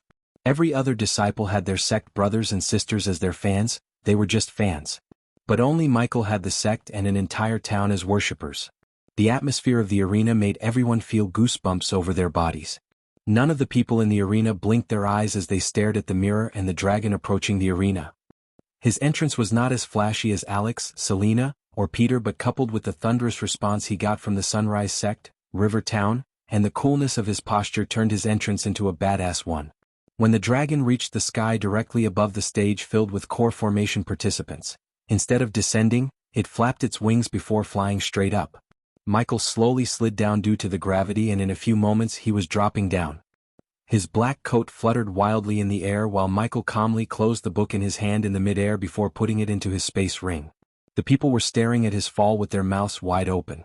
He was still falling when Michael retrieved his two swords from the system's storage. Everyone expected him to sheath his sword in the mid-air, but to their surprise, he threw the sword into the sky above him. His falling speed increased with each passing second as he soared down the air like a black meteor. People moved their heads down, seeing him getting closer and closer to the stage. The participants occupying the center of the stage quickly moved away to make way for him to land. In a few blinks of an eye, Michael landed on the stage like Superman. Inside Michael's head, the sound of badass point notification kept ringing like crazy as he willed the system to mute the sound. It was raining badass points. He stood up, giving a little shake to correct his long coat. Swoosh, swoosh. Just as he stood up, the two swords he threw in the air flew straight down, leaving a trail of sparks in their way. Many gasped in shock when they saw the two swords going straight into the sheaths on Michael's back. It was unbelievable in their eyes. Even those who weren't a fan of Ghost couldn't help cheering. At the moment, almost 80% of the people in the arena were letting out thunderous cheers, and the remaining were too stunned to open their mouths. If you like this chapter, please comment, send power stones. If you really like this chapter and my novel, consider sending me gifts, as it would motivate me to put out more chapters. Any criticism, feel free to bash me in the comments. Chapter 339. Under the thunderous cheers of his fans, Michael made his way towards a mirror. The commentators remained speechless, letting the crowd cheer as loud as they could. They didn't need to introduce him, the fans did that task for them. Coincidentally, Alex and Selena were standing beside the mirror while Peter was a few meters ahead of the mirror Michael was walking towards. Peter had an indifferent look on his face. Michael ignored the gazes on him. Honestly, I never expected to see a 5-star alchemist here, James Hall said after being silent for some time.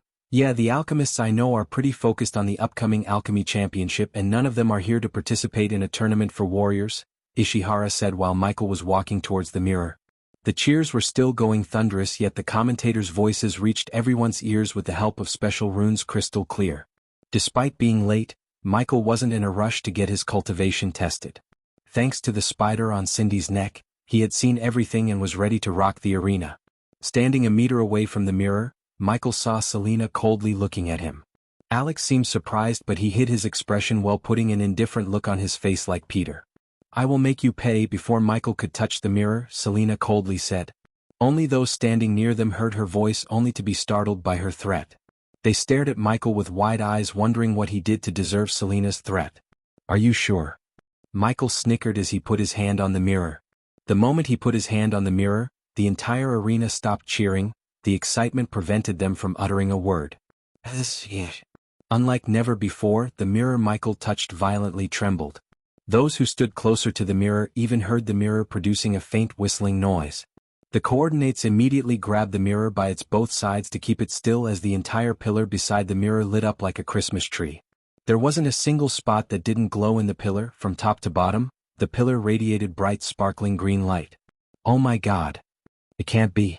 Level 10, several gasps could be heard in the arena.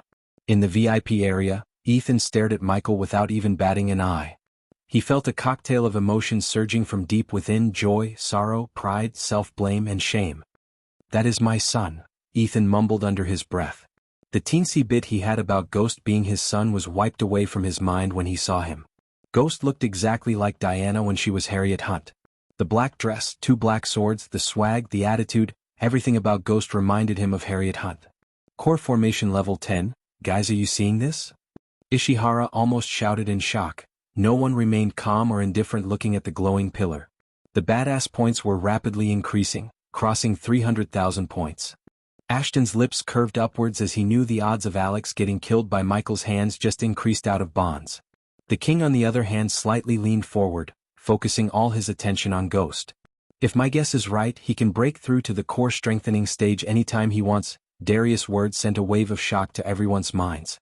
Reaching core formation level 7 at the age of 27 was a humongous thing in their minds. Hence, they couldn't even believe what they were looking at.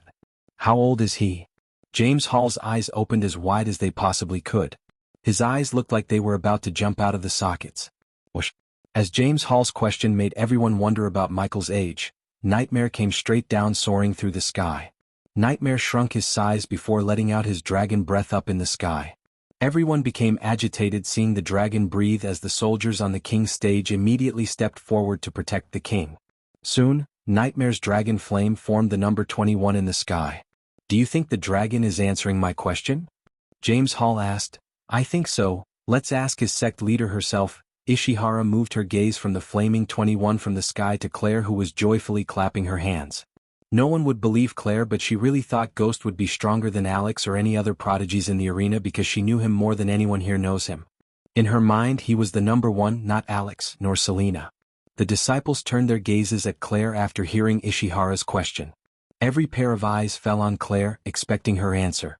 "Yes, he is." Claire amplified her voice with arch energy to sound louder and clearer. With a flap of his wings, Nightmare soared towards Claire, shrinking his size more and more. "Ghost. Ghost. Ghost. Ghost. Ghost." The people of Rivertown and the disciples shouted as loud as they could. When Michael saluted at the pavilion with 2 fingers, the crowd went crazy. His alluring smile broadcasted on the mirror captivated hundreds of young hearts.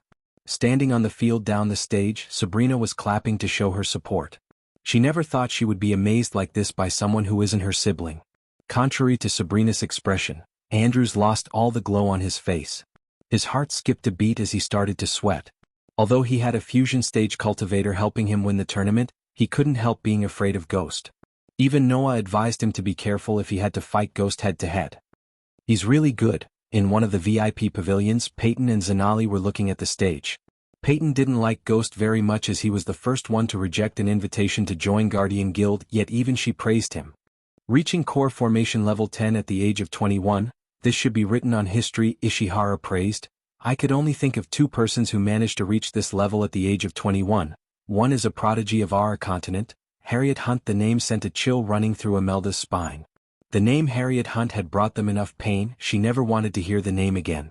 Being Harriet Hunt had caused Diana a lifetime of pain. Imelda knew this better than anyone.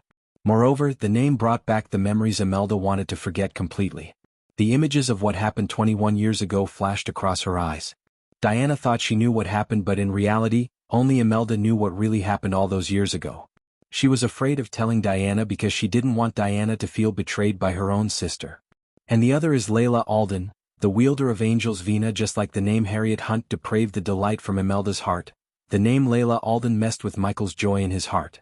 Every time Michael thought about Layla, the possibility of him having a spirit child with her and her intention of killing him flashed across his mind. These are all great kids, talented prodigies. But he has the best chance of entering the fusion stage at the age of 40. Darius said to his fellow commentators. Michael liked the refreshment of the commentators flattering him. It helped him earn more badass points. He hoped their voice would be muted during battle though. The pillar slowly lost its glow after Michael took back his hand. Finally, the coordinators could let go of the mirror as it stopped trembling. Michael looked at Alex and Selena with a smile on his face. No one saw the meaning of his smile or the real intention behind it. Only Alex could feel the murderous glow in his eyes. Until this moment, Alex wasn't afraid of Ghost. However, after seeing his power and the murderous gleam in his eyes, he started to feel afraid deep inside. He turned back to move away from the mirror. While he was walking away, his eyes met with Peter. For a brief moment, Peter saw a smile on Michael's face that sent a chill through his spine for no reason. It felt like Ghost knew his secret that he's been hiding from everyone else. "I think that's the last of the core formation participants, guys," Ishihara said. "Let's have a short break before starting the first round of Body Strengthening Stage Championship," James Hall informed. "Meanwhile, the core formation participants can join your sects or families and enjoy the show." After Darius spoke the words, the three commentators stood up and left their pill. With a swift jump, Michael leaped into the sky, slowly flying towards the pavilion Claire was sitting on. Since he had almost 400,000 badass points, he decided to upgrade his spells before the battle began. Most of the core formation participants were rushing to their mentors to form a plan against Ghost, including Paul. Up until Michael showed his cultivation level, the biggest threat for anyone winning the championship was Alex and Selena. Then they added Paul and Peter to that list. However, they all paled in comparison after Michael came into the picture. The biggest threat to every single one of them was Ghost. Meanwhile, on the stage, King of Breedia leaned closer to Lord Ashton. "Lord Ashton, what do you think of Ghost? Do you think he will win this tournament?" The king asked in a husky voice. Lord Ashton knew everything about the king's plan to marry the princess to the winner, although the king himself planned to keep it a secret until the end. However, Lord Ashton pretended like he don't know anything about the king's plan. Unless they participants gang up on him during the first 2 rounds and eliminate Ghost, he will win the championship without breaking a sweat. If you like this chapter, please comment, send power stones. If you really like this chapter and my novel, consider sending me gifts as it would motivate me to put out more chapters. Any criticism, feel free to bash me in the comments. Chapter 340. Time flew differently in the Fire Realm than in the rest of the world. Gaia lost track of time while moving towards the Fire Realm center. She grew tired of killing the fire demons and beasts roaming in the realm, especially the 3-headed black crows. The 3-headed crows were abundant in the Fire Realm. They had very powerful combat strength and abilities that few people could guard against. A level 2 core formation 3-headed crow was more than enough to fight a level 6 core formation human warrior. However, since its opponent was Gaia, it couldn't exercise all the advantages it had. Usually they would use their speed to hunt their prey. In Gaia's case, her arrows were faster than the crow. The only thing that stopped her from massacring every beast and crow in her path was that she had only a finite number of arrows. Hence she fought some while fleeing from many, though she could have easily killed them all. She didn't forget to get the cores after killing them, as she wanted to give them to Michael. "Ka, look, another one." Noticing another 3-headed crow chasing them from behind, Iag warned Gaia. At first, when she brought Vidora with her, she thought they might become a hindrance, but she was proven wrong. They were great companions, best lookouts. More than anything, they cared about her, just like Michael or Nightmare. Of course, each of the 3 had their own way of showing their affection, but Gaia knew deep down they loved her. "Let's move our asses before it brings more of its ugly friends." Gaia fastened her pace. "Kill it, it's calling its friends." Iag shouted loudly. "Yes, you have to kill it." Kane did not shout, he was calm as usual. "Ka," the crow shouted out loudly again. "Fuck this." Gaia halted her steps as the bow materialized in her hand. In a blink of an eye, she fired an arrow from her bow that soared through the air and pierced the crow's heart. Unlike before, she didn't linger around for the crow to hit the ground so she could collect the core. She immediately fled the place because she knew the crow's group wouldn't be very far. A flock of 3-headed crows was really frightening. They were incredibly fast and they were extremely difficult to kill. Gaia could fight 1 or 2, but if the flock of 8 or 9 came, her life would really be in danger. If not for the true dragon flames, it would be at least 10 times more difficult for them to escape from the trap. They had no idea how many 3-headed crows lived in this area. The entire woods was probably their territory. Also, these 3-headed crows were actually calling for their mates. If all of a sudden more than 100 or even 1,000 3-headed crows would storm in, she would have a hard time dealing with the situation. Besides, she still had no clue about how dangerous Fire Realm truly was. If there was even core strengthening stage level 8 or 9 3-headed crow among the herd, there was no chance of her defeating that thing. Therefore, the best strategy right now was to run away from here. After she had fled a small distance from the scene, they heard some distant cries coming out. All of a sudden, the skies above were filled with 3-headed crows. All of them flapped their wings and started crazily chasing Gaia. The leading 3-headed crow had a gigantic body and was at least 15 meters tall, and its cultivation base was, as Gaia feared, core strengthening stage level 2. "Oh my god!" Iag exclaimed, "So many crows, good thing we ran away. Save your breath and increase your speed. These crows really live in a group, I think there are more of them." Kane warned Gaia. Gaia pushed all the arch energy to her legs to run as fast as she could. Instead of flying, she used the woods as her cover. Even then, the crow seemed to have sensed Gaia's presence. "Why do I feel like he's chasing us?" Iag asked. "I don't think he will chase us forever. As long as the group stays behind, we'll be fine." She learned to be calm from Michael. Just like him, she wanted to take any tense situation calmly without overreacting. The last time she lost control of her anger, it almost drove her to the point she fought Ghost. Iag kept cursing as she was staring at the crow from Gaia's shoulder. Iag felt shameful to run away from an ugly crow like that. Compared to Cain or Sarba, she took more pride in being a Hydra, an otherworldly being. Unlike the core formation crows, the core strengthening stage crow was incredibly fast, and it was only because they left the area sooner they were able to run away from the crow. The three-headed crow kept chasing while letting out furious roars. Its eyes were fierce, and it kept spitting black poisonous mist from its mouth, which took the shape of a sword and pierced towards Gaia. However, the canopy above Gaia blocked the swords. "Keep pissing me off. Once we are far away from your ugly friends, I'm gonna rip you apart." Gaia gritted her teeth. "You want to kill it?" Ag was surprised. She had never seen Gaia battle a core-strengthening stage beast before. Unlike Nightmare or Ghost, Vidora only had little idea about her combat prowess. Yeah, the power gap between a core formation stage and core strengthening stage is huge, but that doesn't mean core formation warrior can't beat the latter ever. "With good plan and strategy, we can kill this damn crow." She had a meticulous mind when it comes to battle because of her years of adventuring and battle experience. Even when she was in the middle of a fight, she could easily get hold of her and his enemy's advantages and disadvantages and come out with a plan to win the fight. Just like Michael, she never fought a battle where she is uncertain about the outcome. The three-headed crow kept letting out furious roars. It was furious as it kept attacking from behind. The powerful energy coming from his body had scared off a lot of nearby glass wraiths and fire demons. As for the group of three-headed crows, they were ditched far behind and couldn't be seen anymore. "I don't think he will stop chasing us unless we kill him," Sarba said. "Just let it come, we'll show him that he just made the biggest mistake of his ugly life." A grin emerged on Iag's face. Fire Realm was a really huge place. They ran another 100 miles, yet they were still in the same desolated area. Gaia estimated that the huge group of three-headed crows wouldn't catch up anytime soon, or they might have even stopped pursuing. So she stopped and stood firmly. As long as the core strengthening stage crow was far away from the three-headed crow's territory, she felt safe. The three-headed crow became startled upon seeing that the human and dog had stopped fleeing. In her mind, a human should have kept running for their lives. It was really abnormal for her to suddenly stop, as it meant death. Nonetheless, the crow didn't care so much.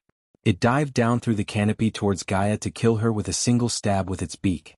"You three stay here." Gaia gently picked up Vidora from her shoulder to put them high on a branch. "Hey, you have an attack plan?" Sarba asked as the crow got closer and closer. "I have a plan." Gaia turned back, putting her bow back inside her space ring. She looked up at the falling leaves and broken branches.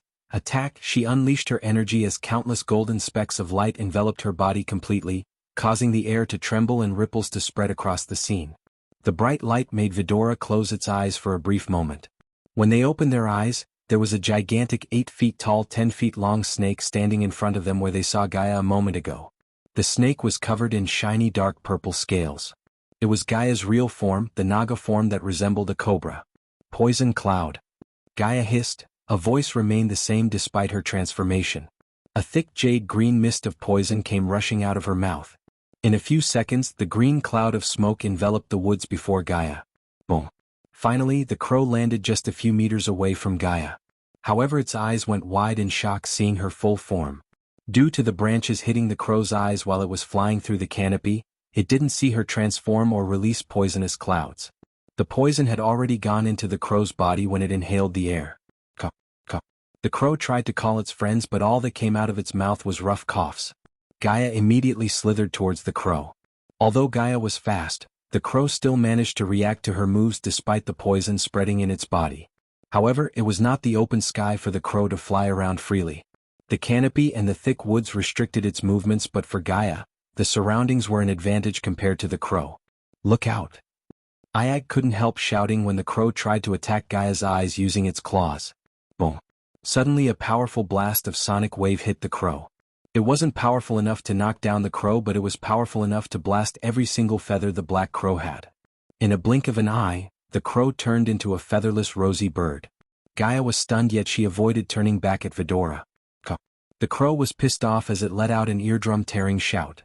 Poison flame! Before it could shout again, Gaia spat a stream of dark green flame through her mouth.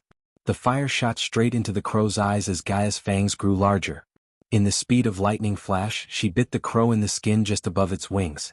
Since the crow didn't have any feathers, her fangs penetrated the crow's skin without any resistance. I guess I have some awesome powers. As the light in the crow was slowly dimming out, Iag said to her two brothers excitedly. Michael chapter next Michael chapter, Gaia chapter. Gan, do you guys and gals want me to release MG? One Michael chapter then Gaia then Michael? Or MMMMMGGGGG if you like this chapter, please comment, send power stones. If you really like this chapter and my novel, consider sending me gifts as it would motivate me to put out more chapters. Any criticism, feel free to bash me in the comments. Chapter 341 Michael landed on the pavilion where the River Town people and disciples were cheering excitedly for him. In the front two seats, he saw Claire and the elders were clapping with bright smiles on their faces. Even the usually calm and composed Elder Sandra was greeting him with a wide grin. Brother Ghost. You are at level 10. Brother Ghost, you're so awesome. The other sects are gonna be so pissed, haha. The disciples were too excited, not a single disciple remained in their seats. All of them were jumping up and down waving the name boards with Ghost's name on it in the air. Brother come here, Cindy called him, sitting on Claire's lap. On Claire's right side, the elders remained seated while on her left, there was an empty seat reserved for Nightmare. Next to Nightmare's seat sat Olivia, Ricky, and several disciples who were in the sect longer than anyone else, the seniors. Seeing Michael approaching, Nightmare flapped his wing to launch himself in the air. Let me get that, Master Ghost. Ricky quickly came to him and removed Michael's dual sword sheath so Michael could comfortably rest on the chair until the first round for core formation warriors starts. Thank you, Ricky, Michael said after giving his swords to Ricky. He then made his way to the seat. Teacher, are you even a human? When Michael sat, Olivia asked. Instead of answering, he just gave her a smile. What took you so long? Claire's voice was mixed with giggles and concern. I came here as soon as I wanted to. Did I miss anything interesting? It depends on what you call an interesting, teacher. Olivia looked at the stage where the guests were sitting on an elevated stage on the field. Michael immediately recognized Lord Ashton. Both Michael and Ashton locked their eyes without uttering a word, each of them just nodded, wordlessly reminding them about their agreement. Who are they? Except for Aston, Michael didn't recognize the others. That's His Majesty King Bredia and Her Royal Highness Princess Catherine, Olivia said in a low voice, looking at the king and the princess. Then she turned her gaze at the red-haired man. Sitting right to the king is His Grace Duke of Flamefair Avon. Michael took a long look at the man. He was on Lucifer's hit list because of the slave mines. After seeing the state of Arya's two brothers, he wanted to know what kind of experiments they were doing in the slave mines. Unfortunately, the place was too dangerous for Michael to infiltrate at that time, and he had too many things on his plate. If a normal being suffered what Arya's brothers suffered, they would have died, but something kept them alive. Michael was curious to find out more about it. It wouldn't take a genius to figure out Duke Avon has a hand in the slave mine operations. Michael wasn't looking to play Good Samaritan by cleaning up the slave mines, but had a gut feeling that the slave mines might give him something useful. That man with a mustache is Lord Ashton. He's an elder of the Kane family. A frickin' fusion stage cultivator. He could feel the shock in her heart through her voice. Oh. Michael pretended to be surprised. Who is that blue hair? Michael quickly asked before Olivia went into details about Ashton, because she seemed like she had a lot to talk about Ashton and Fusion Stage. Lord Calvin, he's here representing Kingdom Thusia. The moment Michael heard the word Thusia, he gritted his teeth. A sudden explosion of anger erupted in his heart like a boiling volcano. The flashes of the sanctuary burning, Abra's life, the smiles of the elders, the good memories, the betrayal of the princess, everything flashed across his eyes. For the first time in a long time, Michael sweated because of anger. He had a difficult time controlling his anger. Since the soul piece of Abras had merged more with Michael's part, the pain he experienced was so intense. In his mind, he didn't feel like someone else was betrayed but himself. Teacher, are you all right? Olivia noticed Michael sweating and shivering. Brother, Ghost, Cindy and Claire turned their concerned gazes at Michael. Yeah, it's just him feeling hot. Michael wiped the sweat off of his forehead with his hand. Do you need something, teacher? No. Michael's voice turned cold as it sent a chill running through Alvia's spine. Claire and Nightmare, who was sitting on Claire's lap with Cindy, could literally feel a sudden coldness around them. Boom. Boom. Boom. Michael's train of thoughts was suddenly interrupted by the loud bell sounds. He took the gaze away from Calvin to see a translucent red chakra rotating above the battle stage. Since the coordinators had already taken the pillars and mirrors, the stage was empty. This year, the two tournaments will be conducted parallel instead of one after another. That means, after finishing one round of the body strengthening stage tournament, the round for core formation will start, so on and so forth. James Hall's voice reverberated through the arena. The first round of the body strengthening stage will now begin. The competitors please step onto the stage. Michael saw youngsters in various armors jump onto the stage one by one and group by group. It took only a few more minutes before the stage got crowded with youngsters. Following the youngsters, a couple of coordinators arrived on the stage. Please stay still. The coordinator's voice too had the same volume as the commentators, so everything heard them loud and clear. No one dared to act otherwise after hearing the coordinator's instructions. They remained still as the chakra above them started to glow brighter and brighter before several orbs of red, green, yellow, and blue flew down from the chakra to the participants. The 4 colors of orbs of lights landed on each participant's body. In a blink of an eye, a thin layer of light enveloped the participants' bodies. Some of them had a blue layer, some of them had green, the rest of them had yellow and red. If you are wondering or counting still, there are 25 participants covered in each color. Those who have the same color layer would battle to be qualified for the next round, Ishihara explained. The rules of the first round are simple. You just need to eliminate the other participants by knocking them out or throwing them out of the battle stage. The last remaining 10 will be qualified for the next round. Each elimination will earn you a point that will be used in the later rounds to rank you and save you from elimination. Darius explained the rules to the participants as well as the audience. Those who attend the championship tournaments were familiar with the rules, yet the commentators would explain the rules for people like Michael who never witnessed a tournament before. And when the round begins, your arch energy will be blocked by the chakra above you, making you temporarily lose your cultivation power.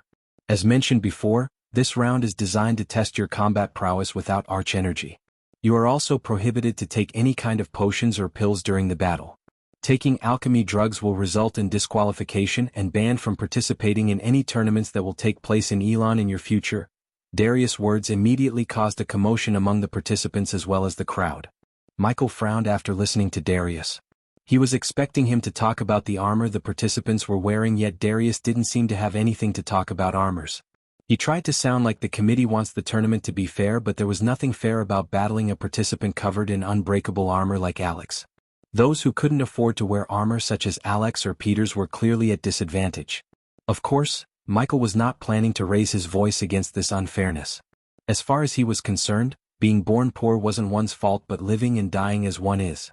Michael could have easily bought or hired a dwarf to forge him an armor, but he chose not to because he had APD that could inject him with healing potions, strength enhancers, and the system. Wearing armor like Alex would certainly restrict his both hand-to-hand combat and sword skills. Now it's time for us to decide which group should battle first, and who is better to decide this other than His Majesty. Ishihara let out a sweet laugh as an orb of white light appeared from the chakra before floating towards the king. Your Majesty, please place your hand on the orb, choosing a color among red, blue, green, and yellow. Under the gazes of thousands of people, the king gracefully placed his hand on the floating orb before him. In a few blinks of an eye, the white orb radiated bright blue light. Blue team it is. The rest of the participants, please return to your places and return to the stage when it's your turn. Among the participants who remained on the stage, Michael spotted 3 familiar faces. They were Evan, Victoria, and Sabrina. After realizing 3 celebrity disciples were going to fight each other, Michael got slightly interested in watching the battle. The remaining 25 disciples prepared themselves to fight. Some of them formed small groups of 3 quickly after murmuring among themselves, while Sabrina, Victoria, Evan, who had the utmost confidence in their abilities, remained alone without forming any sort of alliance with the others. The battle will begin after the 3 bells. Prepare yourselves, people, you're in for a ride. After seeing the overwhelming response to my last question about the release order, I have decided to go with MMGG format so the battles will not be interrupted and make you go crazy on the author. The following tournament chapters will be focused on Michael and filled with action you've been waiting for. If you like this chapter, please comment, send power stones. If you really like this chapter and my novel, consider sending me gifts as it would motivate me to put out more chapters. Any criticism, feel free to bash me in the comments. You're tuning in to the Phantom Sword Chronicles YouTube channel. Don't forget to subscribe and join us on this journey to catch the most captivating stories.